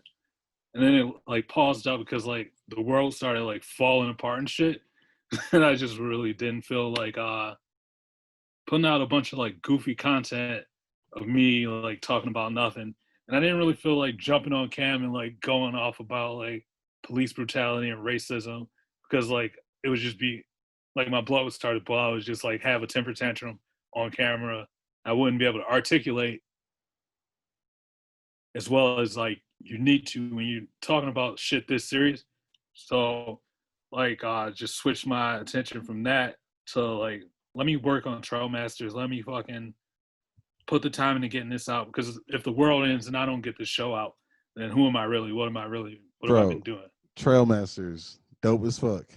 You Like, saw it? I watched everything. I watched them all. I watched all Oh the man, episodes. Yeah, dope as thank you, fuck. Like, good thank job, you, good dude. work, all of you. Like, Thank you. I didn't know what to expect. I didn't go in within the expectations, but I was pleased. I was like inspired. I was proud. I was happy. I was all these emotions. Like, I laughed a lot, like real laughs, real belly laughs. Like, you know what I'm saying? Like y'all did really good on that. I'm happy y'all put it out too. Like y'all been sitting on it, working on it, like you know what I'm saying, for some time, and to see it all come together, and like I see how serious y'all were because I've heard about it. I've seen clips here and there. I didn't know what it was. Like really, Yeah, really, yeah. y'all knew what it was the whole time, but like y'all really put time into it, like writing and the acting and the editing and the graphics and the, you know what I mean? Like for those who don't know, by the way, Trail Masters is a show. Brennon, and you want to speak about it, introduce it kind Oh of? yeah. I'm really am the worst. Like I'm the worst at fucking self promoting. Like, but okay. So if you don't know, which you probably don't because it just came out. Troll Masters is a comedy series that I did with my company and my friends at Tao Row. It's me, myself, Joey Catalano, Nick Catalano, and it was shot by Dorian Bransford. But this is something that we like just started doing in 2015. Like back when I was talking about when we were talking about like when Unity started, just the spirit of like owning your own shit and just like, do you like to do this? Then fucking do it. That's like in 2011 we bought a camera. It took us a learning curve. We shot some shit. We shot a music video, shot a couple skits. A lot of them didn't make it out. And then in 2015, this was like the first thing that we were like, okay, if we put all the skills that we accrued from 2011 to 2015 and take them and like take this serious and like work at it every week for this whole summer, then we can actually have a show. We can actually have something without waiting for somebody to come give us a bunch of money to make a show. So that's what we did. We went out to Island Lake every Saturday and Sunday, probably for the majority of that whole 2015 summer, going into like the beginning of the winter months, like October. And then like it just really took a long ass time to get everything together for editing. It almost still didn't come out just because of like all kinds of shit, like shit falling apart at the seams, like egos, perfectionism, all kind of shit, roadblocks. But so everything was shot in 2015. Everything was shot that year from the summer up and into October and stuff like that. Yeah. What's dope, I like it's all the homies, it's all your people. You know what I'm saying? It's like I've seen y'all for years just kicking outside of doing this. So like that can get like not scary, but going into like a production. I mean, correct me if I'm wrong, but I could imagine being not fearful, but like these are all the homies. We're not all actors. We're not looking to be actors. You know what I'm saying? But like 100%. y'all all played it well. You know what I'm saying? You can't. I didn't watch him be like, oh, he can't act or this. But it was just dope to see like all y'all, like Brent, you, like the Catalano. Shout out to all of them. Zach Leach. You know what I'm saying? Like Aaron was in there. Like, you know what I'm saying? It seemed like it's dope to see all who are brothers, but like put it all together, like and actually put a good product out. That's really what made it like work. It wouldn't have worked if we didn't, like if we wasn't friends, it wouldn't work. Because like we've done stuff with other like real actors, like quote unquote real actors. And sometimes like maybe egos are just feeling like, well, I'm on this level, I'm not doing this for free. Or like, I don't know, just like it's not as like the groove is a lot different. Like we shot shit with real actors. There was times that the whole cast didn't show up, but like when we shot shit with our homies, every Saturday and Sunday we would be out. We would start shooting 8 in the morning and be out there till like dark, 8 at night, 9 at night, 12 hours, and everybody's doing it for free. Like they're volunteering their own time. Like these are their costumes. They already own these clothes. Like they're getting paid. Like most of the time, like we have to grab a hot and ready for them, or like wait until the end of the day and go to Basement Burger Bar and then we go eat. But like everybody was operating just off the love of like doing it, being a part of it, helping each other out. And without that, like we wouldn't have that show. We wouldn't have anything really. It sounds like the similarities between like even how you're talking like with the filming aspect of it, with the music too, being in group. You know what I'm saying? We consider us a group, unity. There's Dream Team. You know what I'm saying? There's that. You know what I mean? But like we're 16-hour studio days. You're in a group setting too musically, so it sounds the same way. Like you're in the studio all day. Like you know what I'm saying? We're up. Yep. It's the same thing. We're in the studio from this to that. You know what I'm saying? We're just there doing it for the love. You know what I'm saying? With the videos and the filming, like, but having that brotherhood first, you know what I'm saying? Like that love and family shit first. Like I think that is important. Like it is, and it wasn't always just for that. There's not money involved. Like you can bring business involved into it and create a business out of it, but like it starts with the art. Like, and that's really what ruins it. Like really, like even I hate to even be repetitive, but like it wasn't always easy. Like I mean, the friendship definitely helped, but there was still like frictions and like all kinds of shit. Like I was saying, like the shooting part was the funnest, easiest part, and then like everything after that like takes a lot out of you because it's not as fun, it's not as exciting. Like there's not as lot of adrenaline when you're in a studio recording, like re-recording the words that you said out there in the field to drop it in for the ADR, like line by line. So you're getting the whole cast back again, but this time they're doing 12 hours in a fucking booth and they like aren't rappers or nothing, and it's not as fun as rap. They're just listening to themselves say something and then repeating it and then be like, was that a good take? No, it's not a good. Then they might be doing that same shit for hours and hours, and like again, they're not actors. So I think that part was like probably the hardest part, like editing, deciding like how it would come out, when it would come out, like certain people wanting like max contract money, like we were talking about with the Joe Budden shit, like really like sidetrack. Sometimes it could sidetrack like the whole thing, the beauty of the whole thing, which is like you were saying, like like we just came together as friends and did this. Like everything else will fall into place if you just focus on that part. The less we focus on that part, the harder it got, the more disconcerted it got, the more it started falling apart at the seams. That's why it took like 5 years. It could have been Mm. out probably tops 2 years, but fastest probably could have been out like the next spring. Like, you know what I mean? But like, so all kinds of shit starts going wrong. Like once the product is done. I'm happy to see it out though. Like I said, you know what I'm saying? So all that, all the ups and downs, like y'all put it out, y'all did it. You know what I'm saying? Now it's like, I'm sure Yeah. it's like a relief. Like, all right, we did that shit. We put all the Oh, it time is. into it It's the and it's out. greatest pressure. Mm. Like it's the greatest like pressure relief. Since literally since 2015, I'm just like walking around with this pit in my stomach because like we put all this time into this thing and then like you don't know if it's coming out, like what's gonna happen to it. And like just from doing music, I already know like when you got digital files laying around, like at some point you're gonna fuck yourself because one day you're gonna sit down at your computer, your fucking hard drive ain't gonna start up, and then Mm. boom, it's all gone. Mm. Like those are just things that I know from being able to go from the music to this and not make the same mistakes. So I knew like during this quarantine, like, okay, I have these files and this needs to come out. So whatever Mm. I got to do, I got to make it happen with these files. And that relieved a lot of pressure because before it was like I was saying, like there's a lot of perfectionism, especially if like people are like, if it's their first release, like, you know, like releasing albums and shit, sometimes it can be ready, but like the artist is like, no, I got to go back and fix that thing. And nobody else is thinking about Yep. that thing except the artist. So like having it come out is like a big relief on that, like because it's a lot of people's first thing to come out.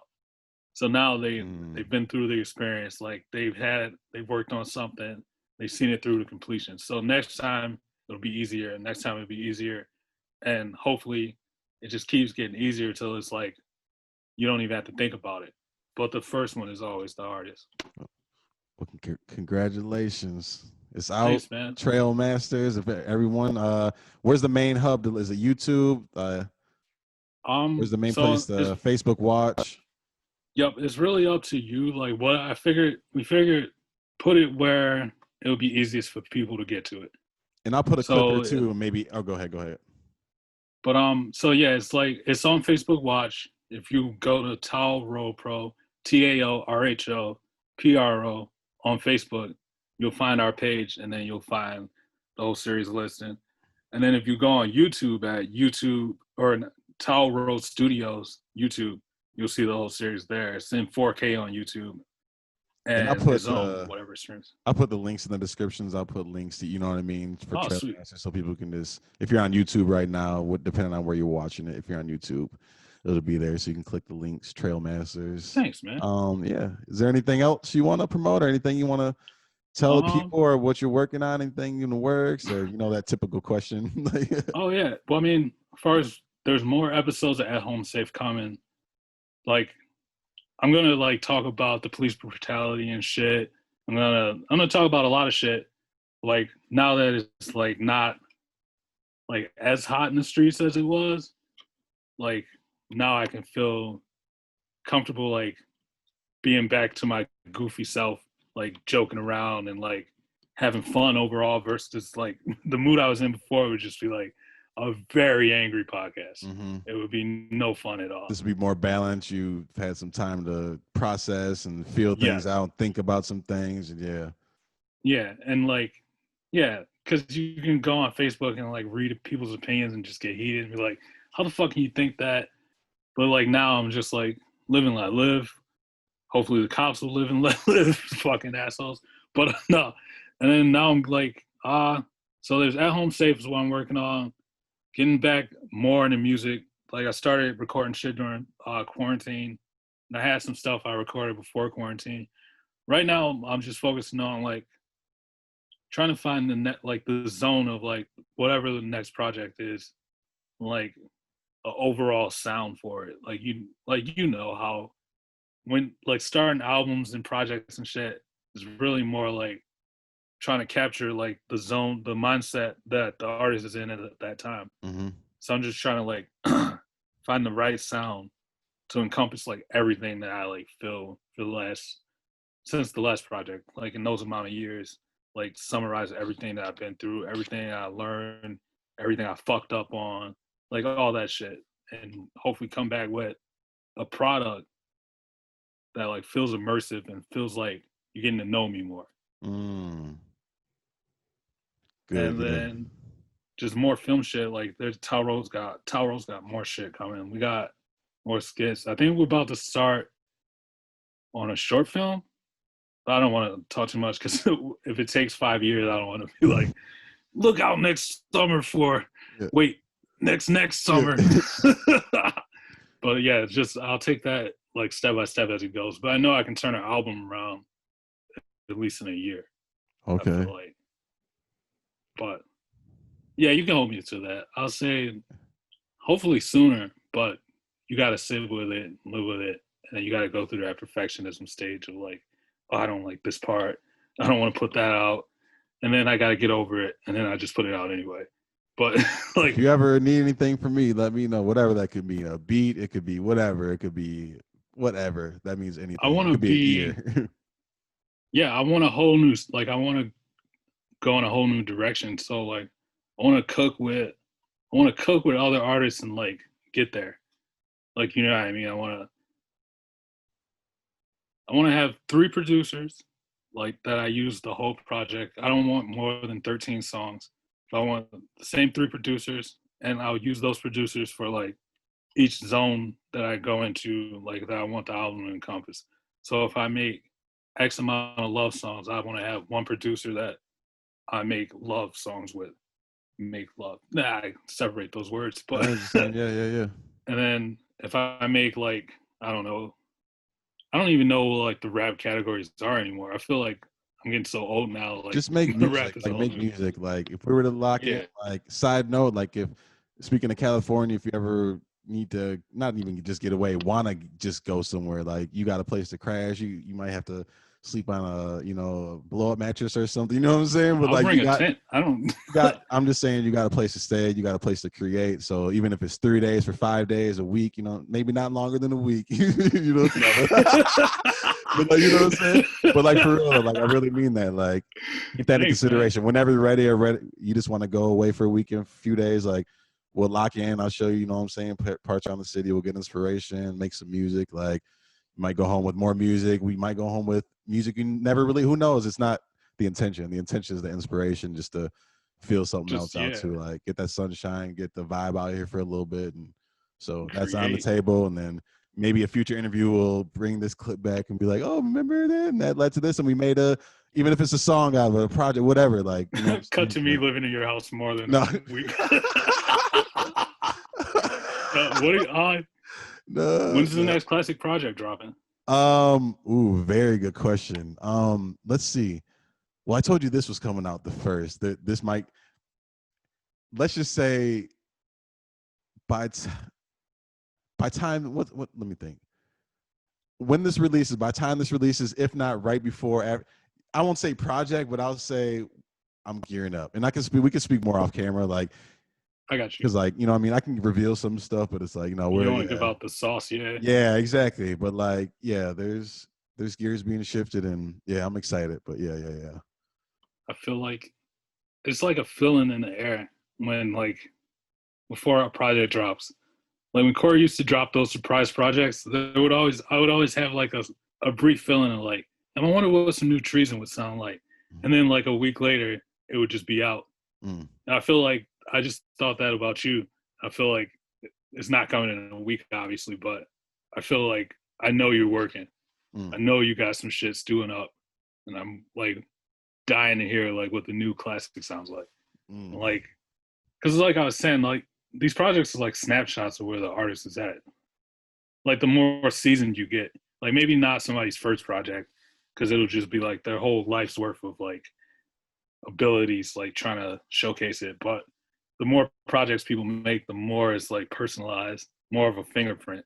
100% DNA, and it's more intent. I feel like more purpose, more direction. Like you were talking about the sound, is you creating new music. You know what I mean? They're like, the more I go into it with intent, like there's a purpose behind this, and there's a direction. That could be sonic. That could mean like I want it to feel a certain way. Like, you know, it could be anything. It could be what you want to talk. You know what I mean? Like you go on with Yeah. intent. Like, because a lot of times I can create music and just like we've been there. Hear a beat, we just start writing. That's what it is. You know what I'm saying? Like even us as writers, we've evolved to like I can think of sessions we'd have to sit down and be like, all right, so what are we gonna write about? What are we, you know what I'm saying? Like what is this about? You know what I'm saying? So we're not just jumping right in. Like not to say you have to create every song like that, but like I think the biggest thing is No, intent, it is helps. purpose. What I want like someone to feel behind this. Like I was watching who was it? I think it was, did Pharrell and Rick Rubin do like an interview thing like outside? Was that them too?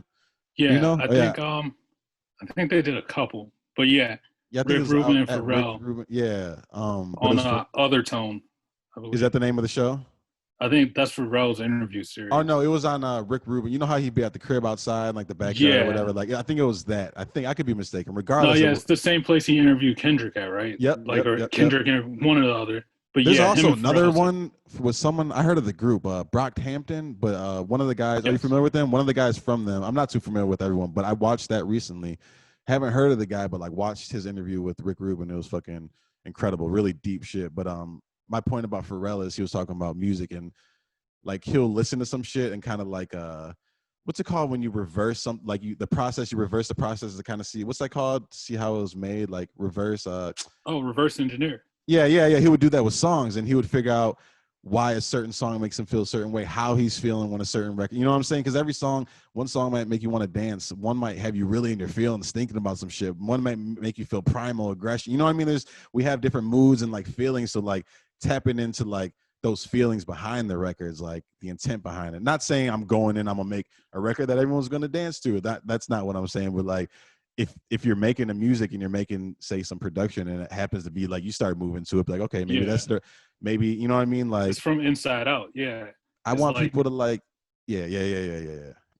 I was gonna give something away there, but I but no, yeah. I know exactly what you mean. It's like, yeah, it's a feeling that like is you like trying to translate what the beat, like what the song makes you feel, and like disperse that to the world. And like you said, like everybody's not gonna feel the same, but like if you can get them to feel something, then like that's half the battle. Cause like it's funny you mentioned Pharrell because his song "Happy" like makes me so sad. I don't know why. I don't know what it is about the song, but like I think sometimes when I hear it, I think like Pharrell wasn't happy when he made this. He was trying to get happy. And I think like it's like you said, like reverse engineering. Like so then I go to that zone of like how would somebody who's really just not happy but is like focused on the power of like being positive and like making themselves happy, how would they go about it? They would make a song about being happy and then they would fake it till they make it. Right. And I think that's why it makes me sad.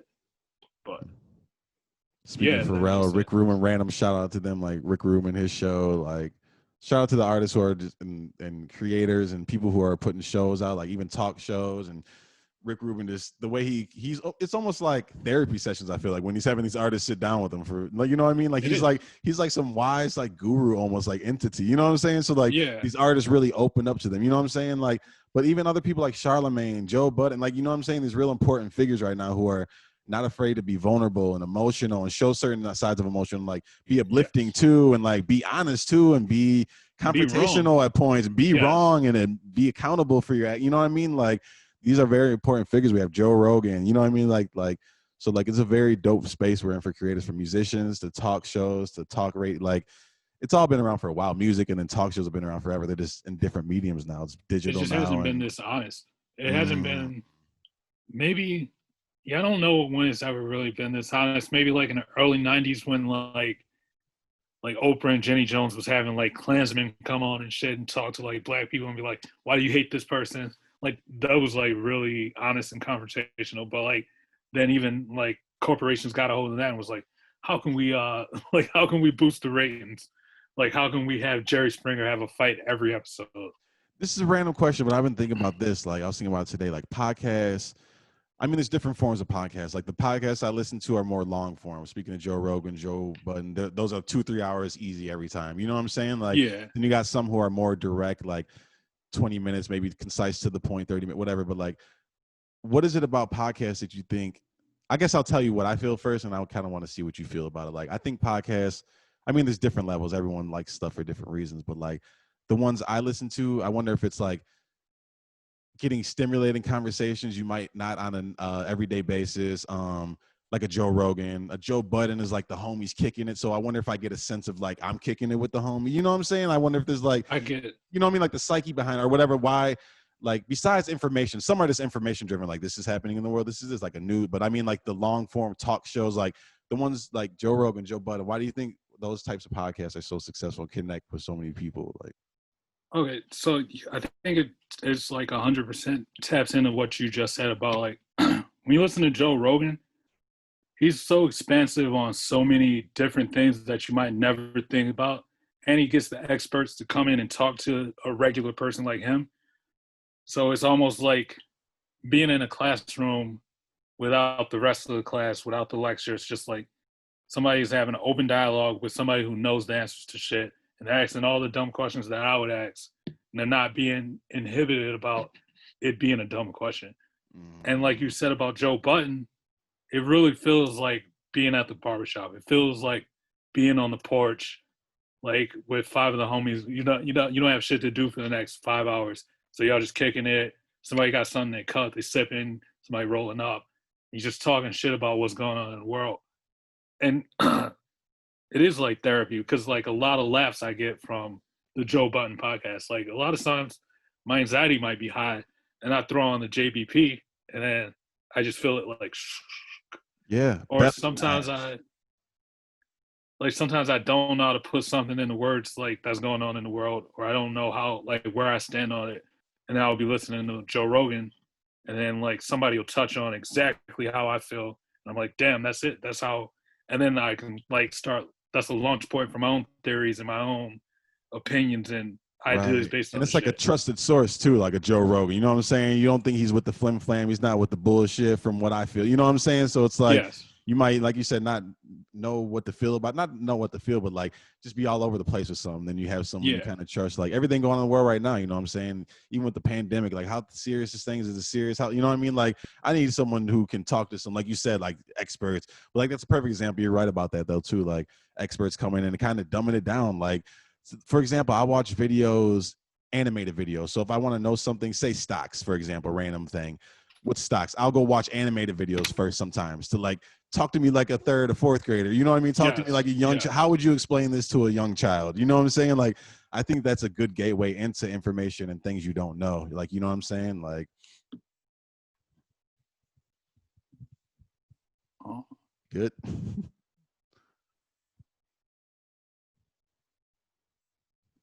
sorry.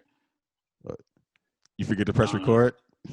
no, I pressed record. I think it timed out again, but let's just keep talking. Like, yes, like it's like getting shit explained in the most simplest way possible. I think that's like one of the biggest problems in society. Because like we sit in all these classrooms and then sometimes shit goes over your head, but you're in there with 30 other motherfuckers, so you don't want to be like, hey, I'm the one dummy who didn't get that. So can you go back? Because you feel everybody else like, ugh.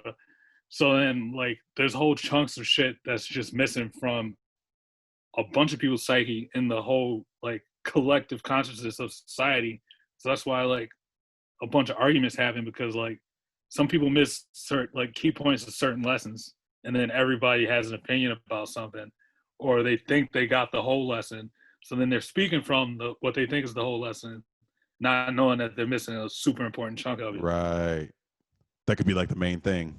Yeah, exactly. And I think that's like what you said, like having things explained. Even like back when I was talking about like us moving from like $10 mics to understanding like what happens in Pro Tools and like why you use it.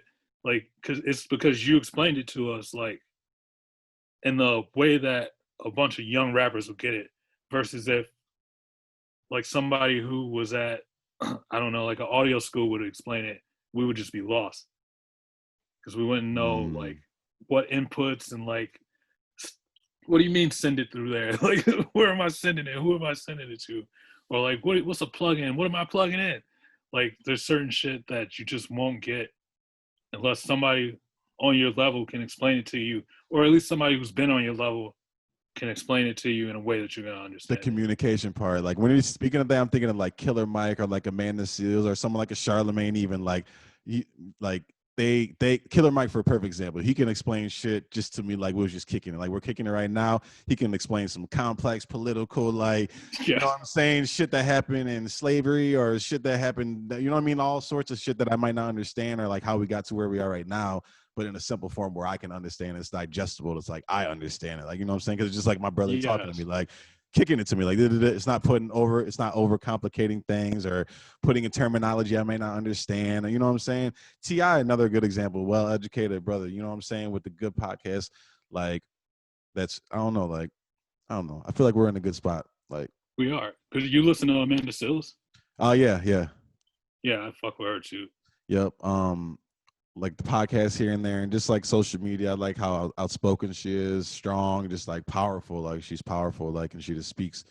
She's her. You know what I'm saying? She's accountable for if she takes accountability for actions if she's not in field or the right or whatever. You know what I mean? Like she's not one sided. Like I fuck with people like that. Like, you know. Yeah, she's down to be wrong in the moment because she's in her emotions. But like when she comes back, she'll tell you like, yeah, I was wrong about that, but I was in my emotions. This is why.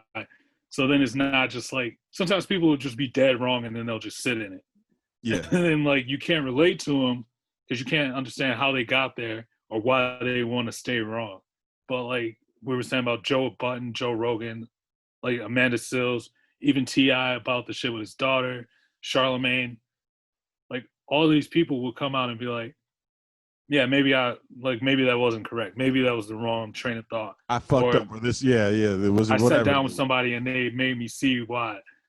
Because I used to, like, when I first started listening to Joe Budden, like, I would listen and then sometimes he would just, like, be screaming into my ear and I'm like, God, I have to turn that shit off. Then, I'll be like that sometimes now. I can't front. No, it's like that. Like, sometimes the energy is just like I say, I'll watch it like because it brings my anxiety down. But then like sometimes he's just like just boosting that shit I'm right so back up. glad you said that. Like Joe, if you ever see this clip one day, I apologize. We might be cool. I don't know, but like no, like I do feel like that sometimes. Like it can go one way or the other. One day I'm like belly laughing, then some day he's on some tip, and I'm like, what is this energy? I have to turn it off because I don't know where that energy is coming from. It's not a good place sometimes, and I'm like, I don't like that. We're like, I got to a point where I'm like, maybe it's the pandemic. Cause like, I noticed myself skipping episodes sometimes. Like, you know what I'm saying? I went from like every episode, every Spotify or video, you know what I'm saying? Every episode, the whole thing, you know what I'm saying? But like, lately it's been hit or miss. Like sometimes I just can't.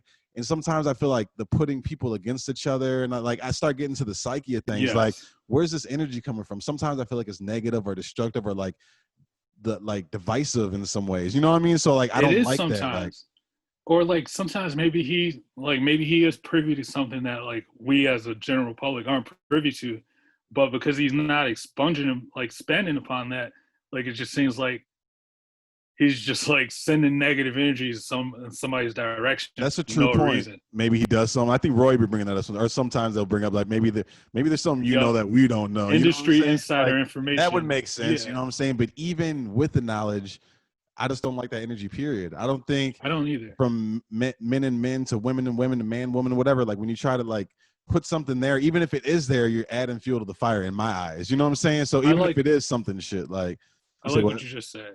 Because sometimes they'll bring up comparisons for no reason. Like somebody will drop a new song and they'll be like, well, it ain't fucking with so-and-so shit. Summer Walker getting Janae all the way out of here. Yo. I'm like, no, she's not.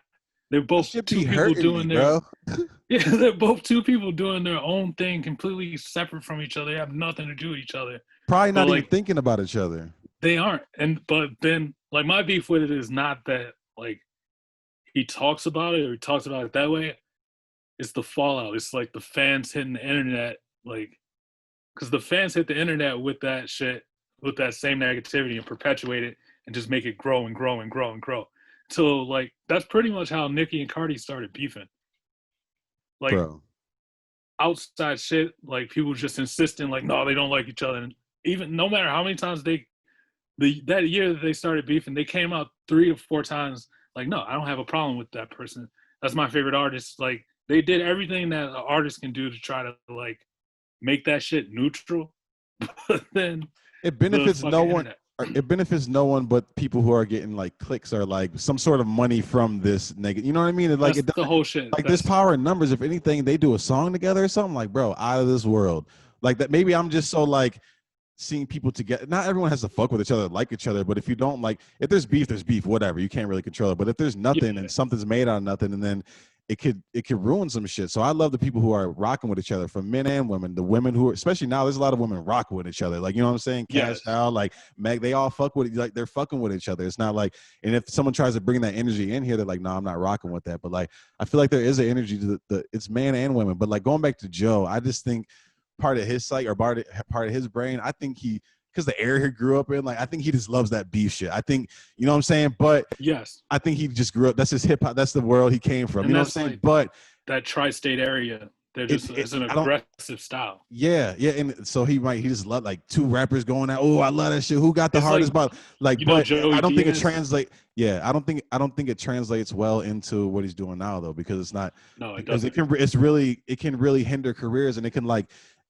as much as you don't think you have a voice, like you have a voice. So the more you say something, people might not even know who you're talking about, but they've already established this is truth or this is fact. Yes. Yeah, granted they can go do their own research and come up, but if you're a trusted source, going back, like if Joe Rogan was like this, that about some, I might put a little, maybe not trust this person, whatever it is, or maybe not rock with them based off that. It's like, it sounds 100%. Weird, but it is. It's like it's my homie. If you're my homie, you don't rock with someone, I'm not rocking with that person. You know what I'm saying? So it's like the more I rock, you know what I mean? But like, I don't know. That's one thing. If I were to have a critique about that, because I'm a big fan. I watch the podcast. I've listened to his music since like Mood Music 3. You know what I'm saying? You know what I mean? Like I rock with Joe, but it's like some things I wish, like maybe he's not aware of it, but I feel like he is. Like, I don't know. He just doesn't care. Like he's one of those people that's like, no, this is who I am.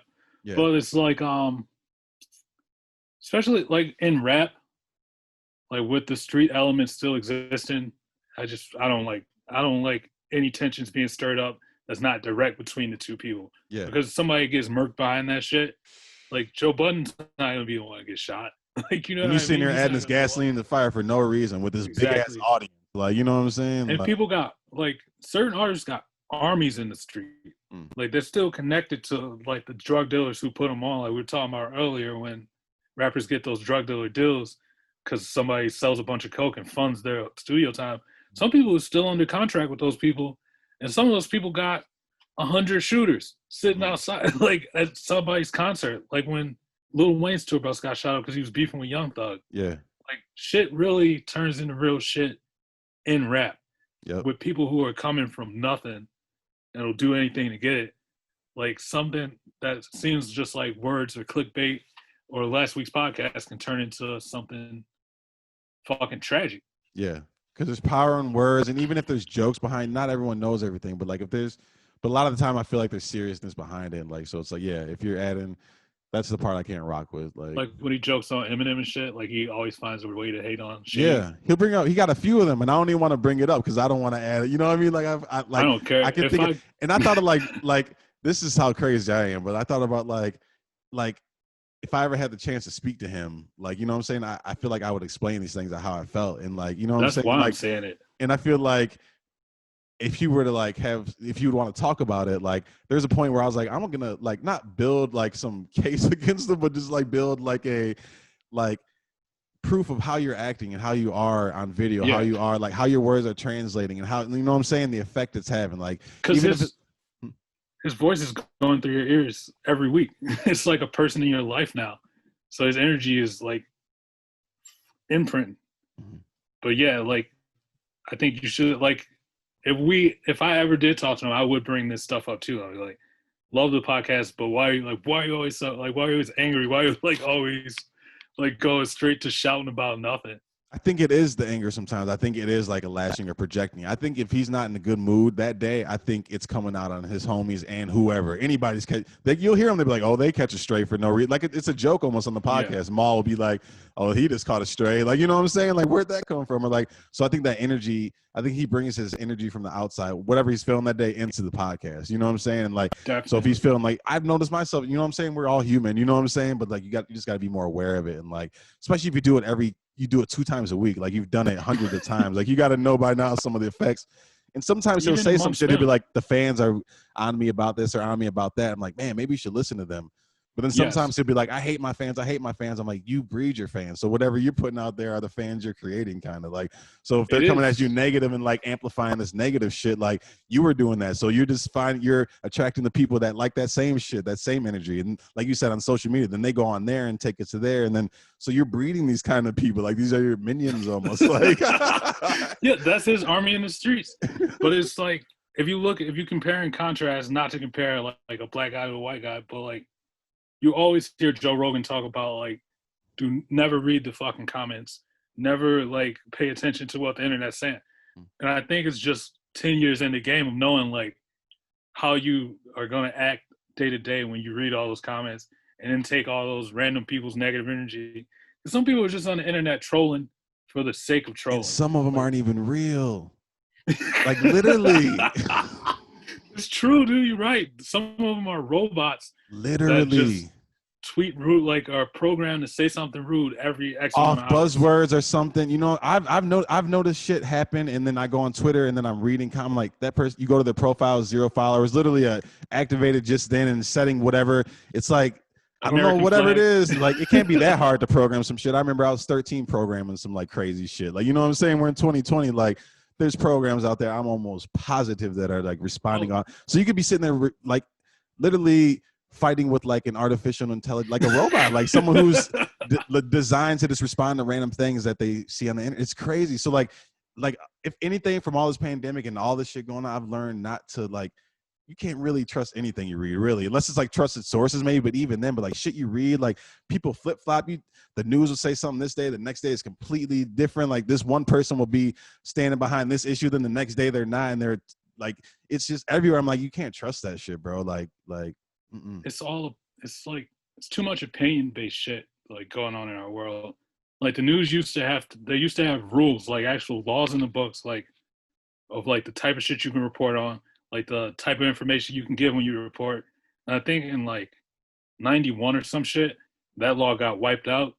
And then you saw the rise of like CNN and Fox News, and everything is just opinion based. Half the time, you don't even know the actual like circumstance of what they're reporting on.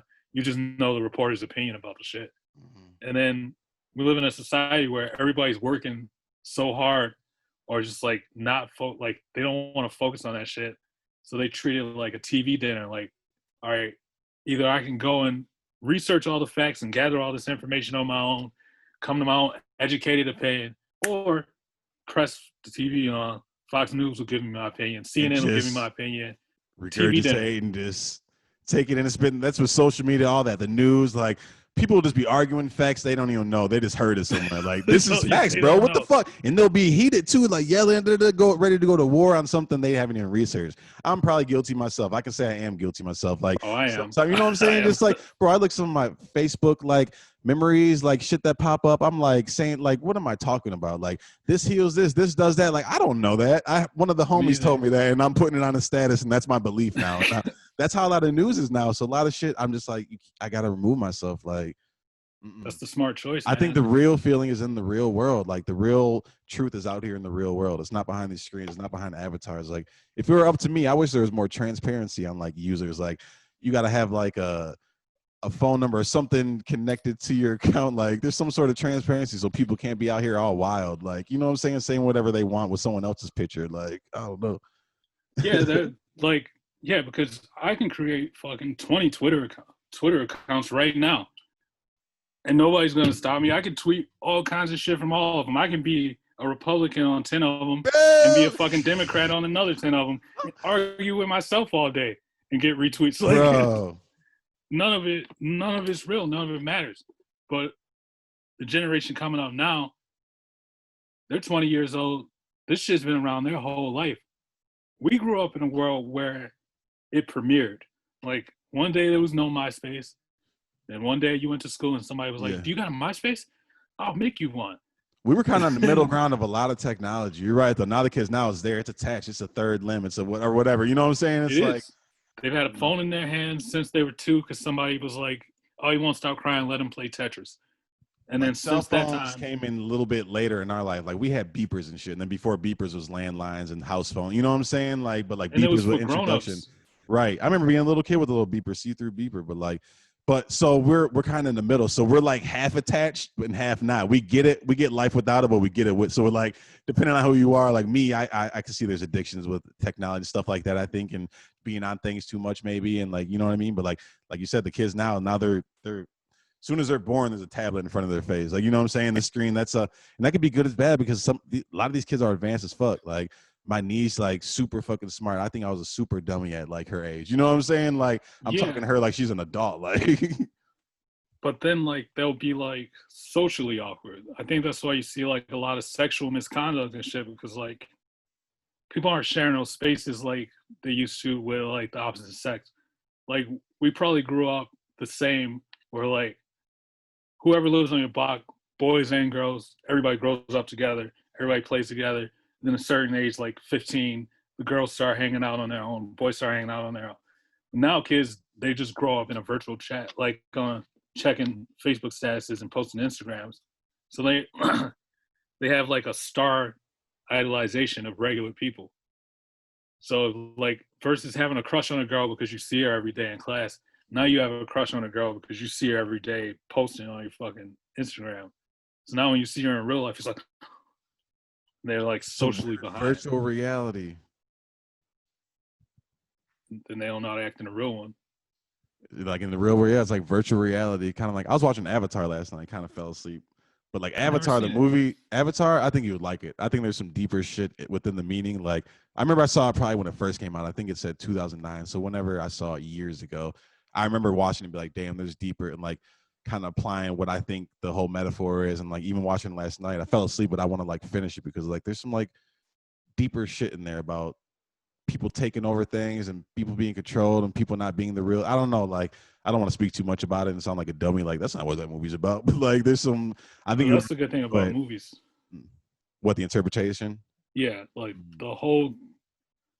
Like Star Wars is 20 different things to 20 different people, and all 20 of them love it.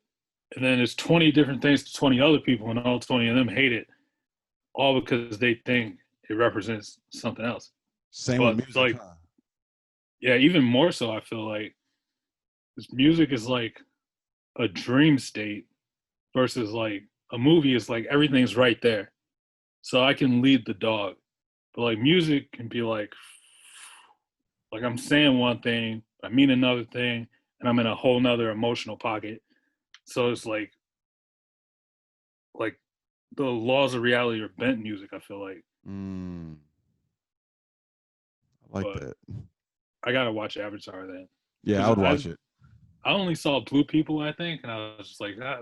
No, if you're into some different shit, I mean, good graphics. I mean, for probably especially for that year, I bet. I don't know if it was groundbreaking, but I could imagine. But even watching it now, that shit looks crisp as fuck. Like, damn, this animation, like this shit looks really good. Like, I think they got every award. Really? Yeah, that was cool. Sure. Like the story behind it, the metaphor, that thing, like the CGI, whatever, the graphics, whatever you call it. Like, yeah, it's an overall dope movie. Like, all right, that'll be my tonight movie. I got on Disney Plus. I got an account on there. I got that shit too. Yeah, I got it like a week or so ago, or 2 weeks, whenever I got it. But yeah, I'm rocking with it. You should try. Are you in like Batman and shit? I can't say I am because I mean I'm sure I've seen some Batman movies, but I don't know. I'm not in it like that. I don't know. Okay. It's just like DC, like the comic book company, they got their own streaming service. They just got some like really good content like out of nowhere. Like I didn't even know they had a streaming service. It was just popped up a free trial. I signed up for that shit, and like the content was so good that now I just pay for it. Like you were saying about Spotify. Mm-hmm. But like they got this show about like Robin after he leaves Batman and like goes out on his own to be a grown up and shit. And, like what his life's like, and he's like running a team of superheroes and shit. It's pretty sweet, and it's like on rated R or whatever. It's called DC Universe. That's what the app's called? Yeah, the show's called Titans. So I see, yeah, Disney's doing that too. They're just making like, not spin-offs, whatever they're called, but just like evolving the storylines and like making TV shows out of them, series and stuff like that. Have you checked any out? On which one? DC or the Disney. I just got it. I just been watching like some of the movies I wanted to catch up on, like some Marvel movies, Ant-Man and Guardians of the Galaxy because I seen the second one for both of those. I think the second ones were both on Netflix, so I never saw the first ones. Okay. So like those are like the first ones I went to like kind of get the overall Two of picture. my faves. Really? Two of my yeah, Those are like dope the ass Ant-Man movies. movie, Yeah. underrated, like so heartfelt. He's such a real nigga too. It's just like Man. really trying to do the right thing. They Yep. just keep like pulling him into shit, and That then movie's like awesome. he has to Or both of them. decide Both of like them. the greater good. The Guardians movie is like if you want to cry, Yeah. And it all but if you makes want to be sense. Like happy, unintentionally got all into the Marvel movie. It might have been like Black Panther. They might have got me on that one. They'd be like, you know what I'm saying? That might have like been my intro into like, you hear the movies. I might have seen like Civil, whatever that one was here. Like you might see one here and there, but now I'm like into it. Like, oh, there's Ant-Man. They're all connected. Oh shit, Guardians together. Then you see like Infinity War and Endgame, and it's like you see them all together. Then I start going to the individual movies and seeing how it is all part of the universe and some character from one might appear in there for a second. I'm like, this is dope as fuck. Like, it's like it's genius marketing. They really figured out like, okay, let's take a bunch of heroes that people don't have a relationship with already, and then we can control the relationship they built with these characters because like nobody cared about any Marvel character that wasn't X-Men or Spider-Man probably yeah, until they started this shit, and now I care about all of them like Iron Man, yeah, Thor, yeah. Ant-Man, everybody because I'm invested in their backstory now. Yep. But I didn't watch until I think last year or 2018 when I was still living with the boys. We watched all 17 Marvel movies, so we could Really? watch Infinity War and Endgame. Yeah, I can see myself probably. I don't know if I'll get them all. Maybe I will at some point in time. But yeah, I'm down to like dive into. it was like a month. We didn't what was that like 30 hours? We just it was just like all right, every night this week watch one every night until you fucking run out. And it's pretty sweet. Like if you care about like filmmaking and shit, I would suggest anybody, even if you don't, like watch one movie every day. Mm, Like you learn so much shit like about philosophies versus just opinions. Like when you watch movies, because you get to see somebody like live in a zone versus just like hearing somebody's like idea of how life should be. Like watching a different character struggle against a different odd every day and then see how they come out of it. And then some characters don't come out of it. Some characters die at the end. It's just like it's really an immersive experience, like to just stimulate your brain. Or you could read a book like a real dope, but watching movies is cool too, you know? do you have a favorite movie of all time? Oh, that's such a hard question for me because my movies changed with my mood. But the movie that I can put on, it's three movies I can put on anytime and watch them all the way through. The first is Scarface, just because I really like that champion story of like a random immigrant becoming like that guy in Miami, like taking over the whole scene, looking at the world is yours blimp when he's nobody, and then seeing it again when he gets the world, like the symbolism in that shit. But then seeing like the pitfalls of it all because he lived such a wild, reckless, evil life. He had a wild, reckless, evil death, and everything that made him happy it crumbles because he like was focused on the wrong shit. It's like so many lessons rolled into one. It's like, yeah, you can be single-minded and determined and focused and drive straight towards a goal by any means necessary, no matter what. But there's gonna be a fallout on the other side of that shit, and you ain't gonna like it as much as you didn't like being poor and broke and whatever Mm, you was dealing with. The other movie is Pineapple Express, just because no matter how many times I see that shit, all the lines I already knew make me laugh, and I always discover one more new line mm-hmm. every time I watch it, and I've probably seen it 500 fucking times. Wow. Because at one point I didn't have nothing. I didn't have cable or streaming services. I just had a DVD player and Scarface, Pineapple Express, Using the trap. and Knocked Up. Yeah, that's when I had my apartment and shit. Like I was like just watching the same movies every night. What was the Girls would third one you complain. say? Did you say? Or what was it? Yeah, there was three. Oh no, what was the one you said you're talking about the movies you I was used to watch all the time?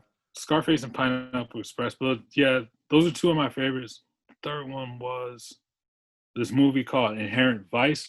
It's with the dude who played Joker, Joaquin Phoenix. But it's from like 4 or 5 years before that, and there's not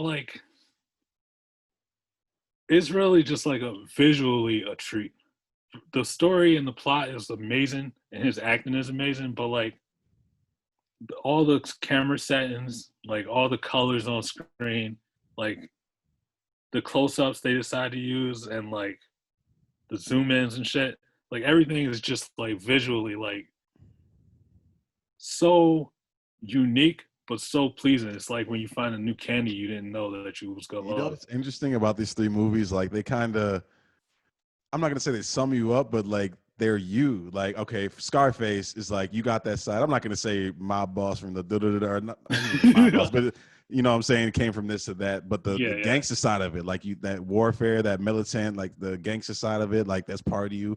But you got Pineapple Express, this goofy, silly ass side of you, smoke weed. You know what I'm saying? That yes, whole, and then you got whatever that third movie reminded me of you, and because you're abstract to me. You know what I'm saying? You're not like, you're not formed to this, like there's not like a duplicate of you or whatever. You're Brennon. You're Brennon James. From your art, your music. You know what I'm saying? Like, yeah, I'm not saying everything you put out is abstract, but that's how I look. You're like an abstract, like a beautiful mind. Like, you know what I'm saying? Like it's like so it's like it's interesting that those three movies kind of, in my opinion, from outside looking in, like it kind of there's a reason those are the three. encapsulates Yeah. There's like a my reason. personality and shit. It makes sense because you relate to them, but I think that's like, yeah, I agree with you, just in the sense of like the things that attract you in the world. Like there's like things that remind you of yourself, probably in everything that like the things that captivate you and the things that like entertain you. There's probably pieces of yourself, and probably also pieces of myself in like the shit that I don't like the part of Scarface, 100%. like the downside. There's like, but it serves as like a good warning too, because like if you can see yourself in some shit, you can be like, oh, like pull back from that. Hmm. Or like in Pineapple Express, they smoke so much weed that like they keep fucking up, but also like they're getting high the whole movie, and like every time they have a stupid high idea of like what's about to happen, like what could happen next, that's the actual thing that happens. Like that's a hidden theme in that movie of like he sees the murder, he goes back to Sal's apartment, and he's like, what was he gonna find a joint and track you all the way back here? And he's like, yeah, you're right, man, I'm probably just tripping. And they're like, no, let's get the fuck out of here. And then the motherfuckers found the joint and tracked them back Yeah. to there. And then it was like, Red's probably working with Tim, man. And he's like, no, that's my boy. We ate like Skittles out of a stripper's butthole. And then Are you he's, saying it's like a thing, speaking things into existence, like everything? or just like the ideas that you might not pay attention to when you have them, or you might dismiss of yourself, or like sometimes that's actually what's gonna happen. Like that's the Mm. actual thing. But sometimes things that come too easy to the brain are like easiest to dismiss, because it's like I didn't have to like work that hard to have that idea, so it must not be worth that much. And then that's what keeps happening in that movie. Like little golden nuggets, and the Scarface thing too, like you said, living his lifestyle, but like you saw what happened. You know what I'm saying? Like all that rushing and redlining and living the fast life and doing all this crazy, wild, dark, destructive shit. Like it came right back full circle. Like, Exactly. Redlining, that's like an interesting term. That's like driving when you drive fast as you can, right? yeah, I don't know if I made that up. I don't. Really? Yeah, I really don't know. Like, because that's how I view. I know I've written about. Like, that's something in my mind. That's how I view some things. Like, yeah, the gas is just up. Like some people are just. Some people live their Yeah, life it's like like that. You know what some I'm saying? people I was living my life like that for a little bit, just redlining. Just you know how I used to get down. You know what I'm saying? Like just wild. Like back in the woo. yeah, woo days, wooing like any of our people who are everyone, like you know what I'm Yeah, saying. But yeah, like living wild. Like I was redlining for a little bit, like not paying attention, speeding, don't give a fuck, no repercussion, like no consequence. I'm just going red light. I don't give a fuck. Like you know what I'm saying? Like back when I then you had burn my out.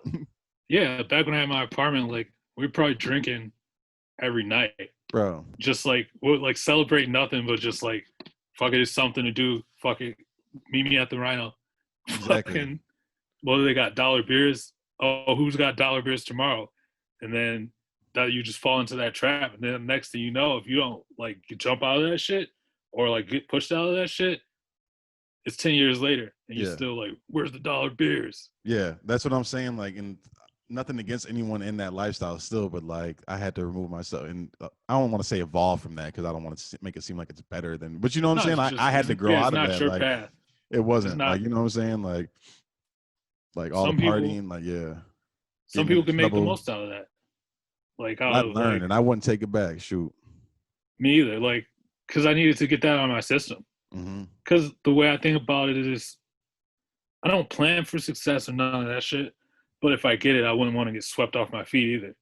I wouldn't want to be like, oh, I can afford to drink all day and do as many drugs as I want. So let me just blow my life on that. So it's better that like in those days I was like, oh, what you got shrooms? I'll do them. Mm-hmm. Like, what are you drinking a fifth at 10 a.m.? Fuck it, day Fuck it. drink. Yeah, Like straight up. you gotta have that moment just to get that shit out of your system and see what's wrong with it for yourself if it's wrong for you. But Mm-hmm. like I said, some people can be like social like millionaires because they do that, and other people like they never accomplish nothing because they do that. It just Right. depends on like what your path is. But Exactly. my path, I can't get drunk every day. Mm-hmm. Probably I can't even get drunk every week. Really, Mm-hmm. I mean, it's not like it distracts nothing, but it's just like whatever I was getting from it back then, I just don't get. I don't get it now. Like I don't. It's not an instant good time for me anymore. That's what I think it was. I think it was just having fun. Like, you know what I'm saying? I don't think a lot of us had like issues and stuff. We might have drank a lot more than we should have, but like a lot of us, like we were just having fun. Like Yeah, there was nothing else behind it. Like some that might have led into addiction and be more into, you know what I'm saying? Like every case is different, but like most of our people is just, we was just having fun, having wilding, like partying, like getting into trouble, like what, just being young and dumb. Like you and said, getting it out of the system. it was like a dark period. Like a lot of people were like dying and shit from other shit, and like it's just like a coping mechanism of Rest in like peace, Matt, forever. RP Matt, R.I.P. RP Mike. Mike. Mhm. Jesus. But you're right, going through those phases, yeah, like those are some of my probably darkest phases, like losing people and then you're just whatever, you don't give a fuck. Like, yeah, on top of yeah. Yeah. So you're right about that, probably just using it as a coping mechanism. That was just what we did, how we numbed ourselves, how we, you know what I'm saying? And you wake up feeling like shit and yeah. Young and reckless. Mm-hmm. Look at us now. Like we evolved. We're fucking, you know what I'm saying? I would like to say I'm not going to say we're grown ass men, but we're entering or in adulthood, wherever you are. I'm not going to say where I am. I don't know. Like, I feel like I've evolved a lot since our younger years. And I can say the same for you. And a lot of our homies, like I look at Fifth, I'm proud of Fifth. You know what I'm saying? Like Oh, a the lot of us most like, adult. right, The most right, grown right, up, dog. bro. Like, yeah, I Congrats can, on your congrats on your baby, dog. If yep. you see this He's episode, a congrats on your husband. kid. He's Congrats got on a your wife family. now, family. Congrats on your house. How long he's had his like job or like, you know what I'm saying? Like, cause Fifth, me and Fifth, like we have a lot of similar paths. Like, you know what I'm saying? Like, Yeah. I feel like we're very like from jobs, just quitting job, not really having consistency in job, not taking things too serious, in and out of jail. You know what I'm saying? Like we have a lot of Yeah. like we're stubborn, like you too. You know what I'm saying? Like with like Fifth to see his evolution, I'm like I'm really proud and happy for him. Like dog, you did because it was always there. Just like with me, some people might have looked at me in my younger years and be like, oh, that's a wild boy. Like I don't know about that. Like same with Fifth, but like we turned out to be like we're all right, and it's still Yeah. evolving. Like It just goes to show like you gotta let people like go through their shit and grow into whatever they're about to grow into. Like, especially like at those young ages, like that we was at, of course, like nobody was holding down a job. Cause fucking in your early 20s, like why would you? Do you want to start working somewhere at 20 and then still be working there at 60? but Like we that's also somebody grew else's up a dream. lot around a lot of hustlers. Like a lot of us hustled, a lot of us It sold was shit. Like, always it was bro, always easy to make it was always easy to make money like in a couple hours versus like like it, whenever you have an emergency, at least back in those days before like there was a dispensary on every block, you could always find somebody to get an O and turn that into rent. mm-hmm. Always find somebody get a QP, and now you got your new car because your shit broke down and you couldn't afford another one.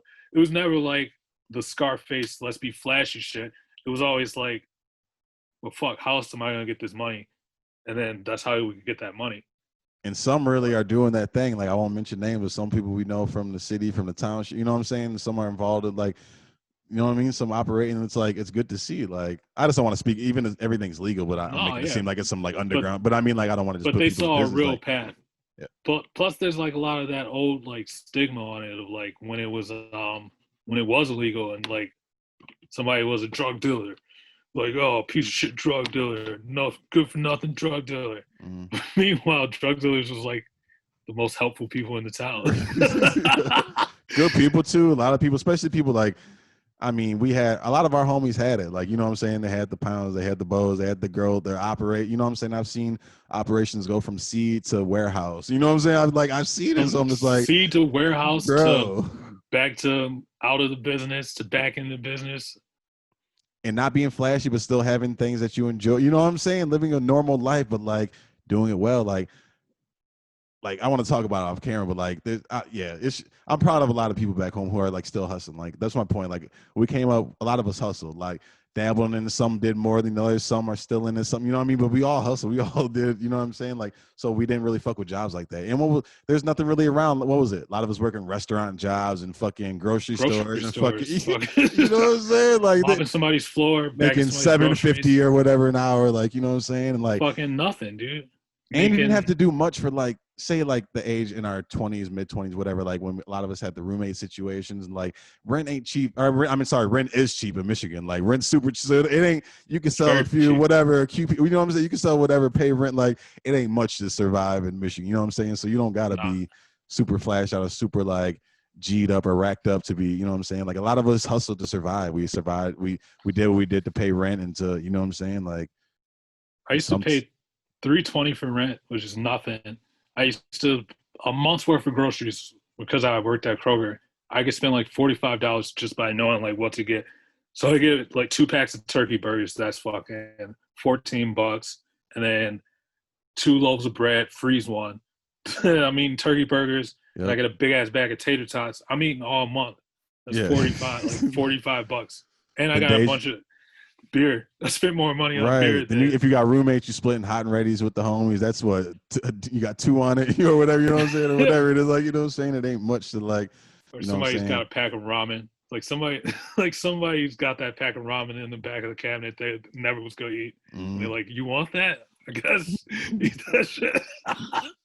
Let's have a debate, real quick. Simple debate. Well, you already said it, so let's argue. Ramen, ramen.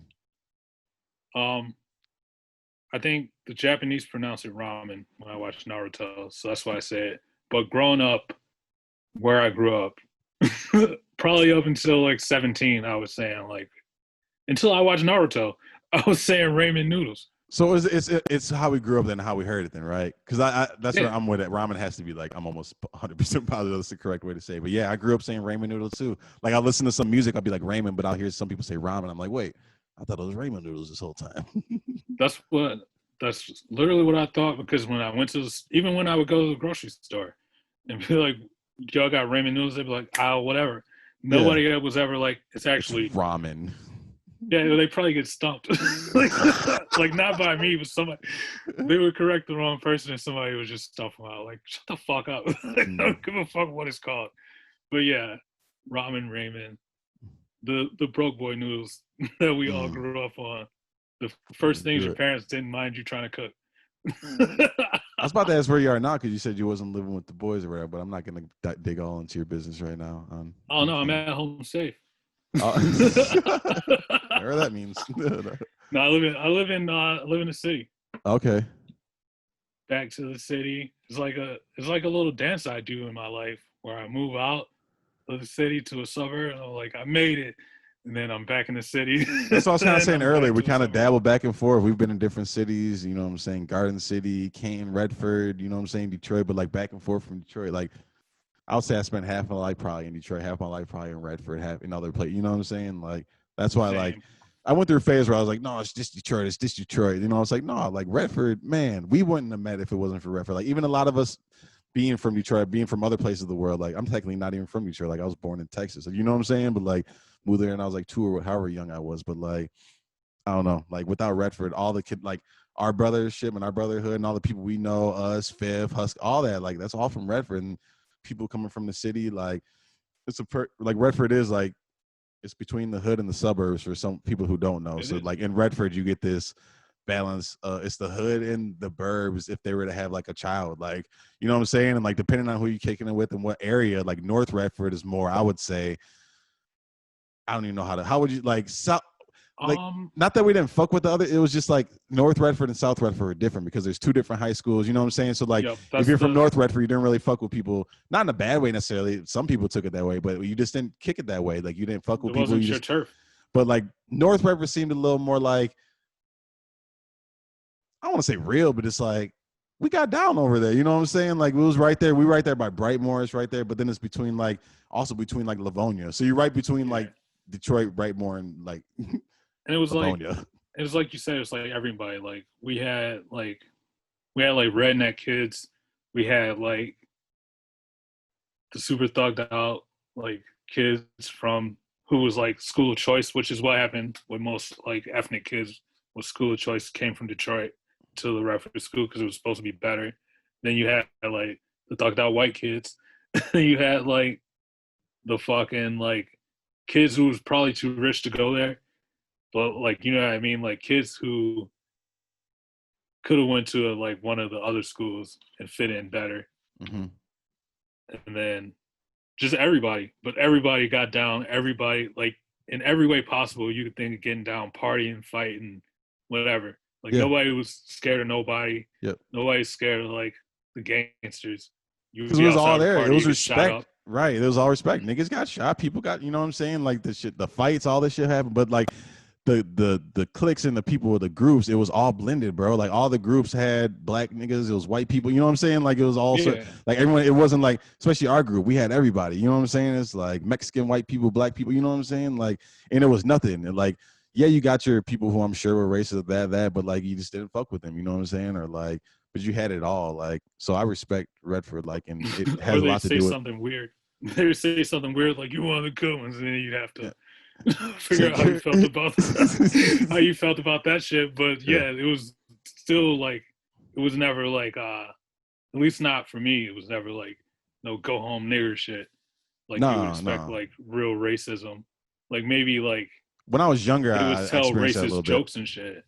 Oh I really in experienced Redford? that. Even like some of the white friends I had, like the older I got, I would look back and be like, oh, I think they were saying some racist shit. But I would experience racist shit like when I was younger, like when I like fifth grade or something, went to Redford and little kid called me nigger or whatever, so I body slammed him. You know what I'm saying? Whatever. But Yeah.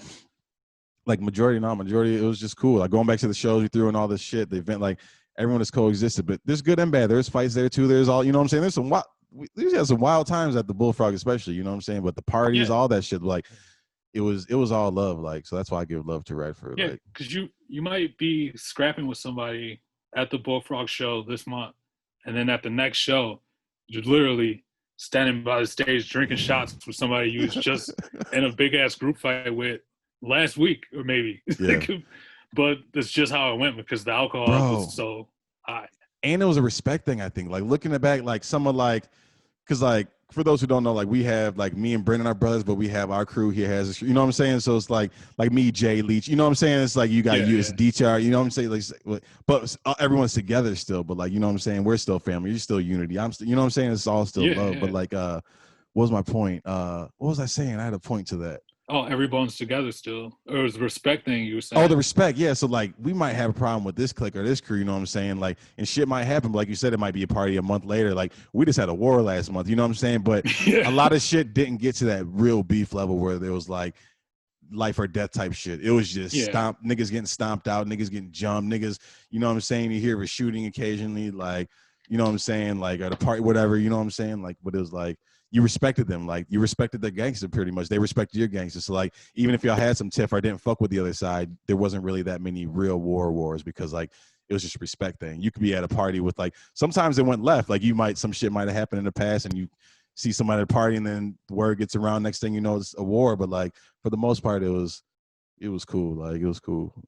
Like, yeah. Everybody just respected like one rule. It's like if you got beef with somebody, go prove it with your hands. That's mhm. like that's on you. Bro, Like people might jump people, but it's all with the hands. It's all like that person's getting up and walking away from here. if Like there's at the one end of the day, thing, no matter yeah, what. we was a scrapping town, scrapping city of one thing. Like, yeah, for sure. One-on-ones, jumping's all the whole thing. But that I like that. You know what I'm saying? Like I said, it'll Yeah, be shoot like the Paul when he got shot or whatever. They shot where niggas where they got kicked out the park. Whatever. You know what I mean? Like, yeah. stupid shit happens here and there, but like for the most part, it was And people scrapping. that wasn't no ref for motherfuckers either. I don't think. Right. But who's to say it? Because I don't really know. Right. But I, Yeah. but yeah, for the most part, nobody was on that bullshit. Because these people, everybody knew each other like mostly for their whole lives, or you Yeah. know somebody who knew that person for their whole life.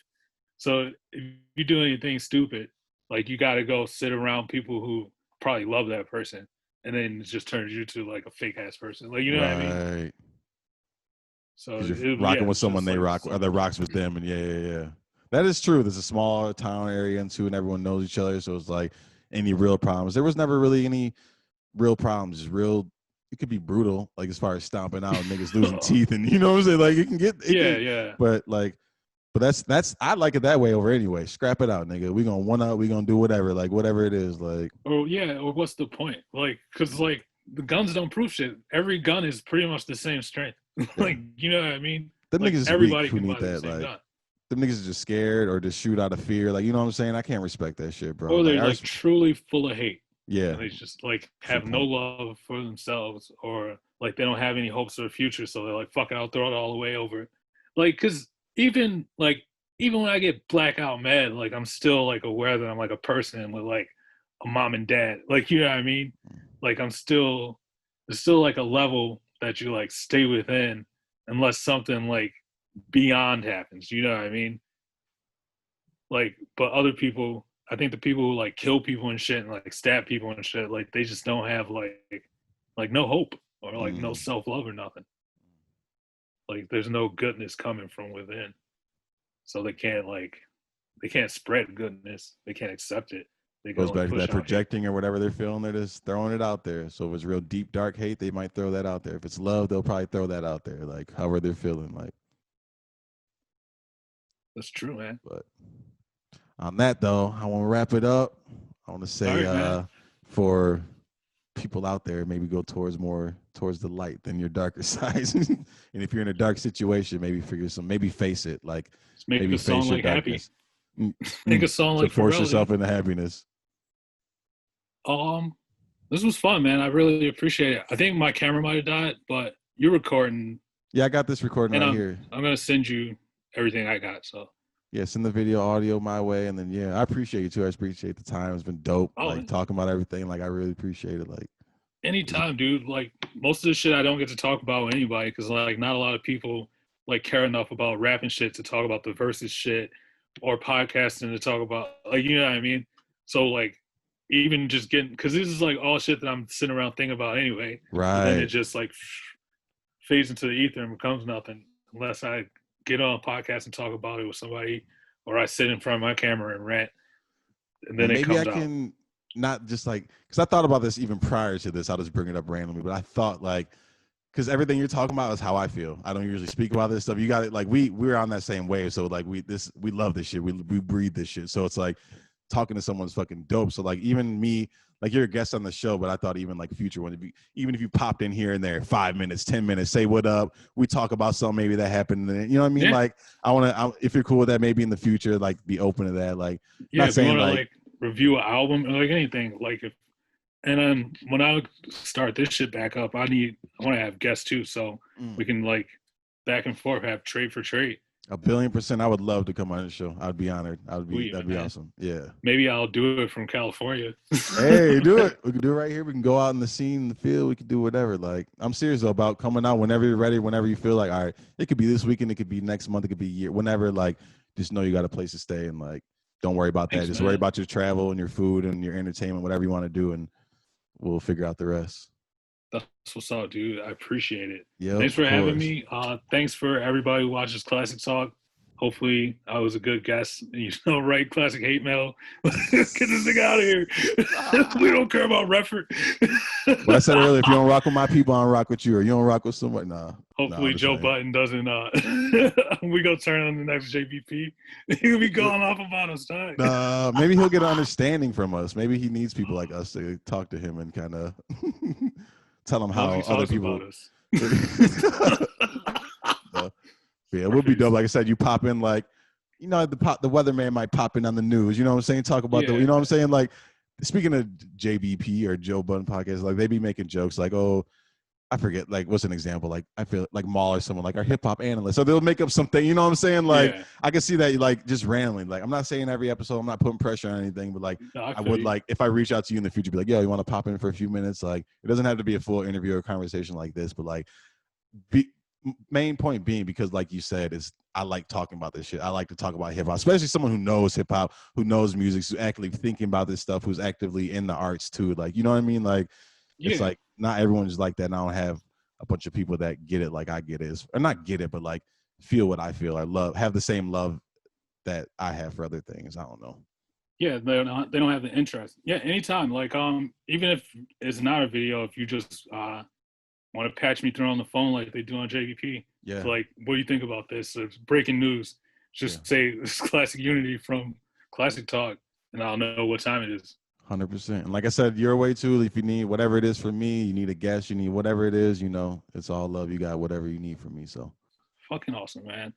I all love right, brother. collaborating. I love fucking not just sitting around. I love doing shit. So thanks, man. I appreciate it. Do it again. All right, brother. What's been real, my brother? All right, talk to me after this so we can talk about how to send it.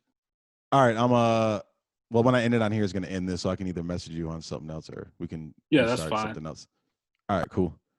Cool. All right, love you, bro. I'll see you. Love you too, man. All right, bro.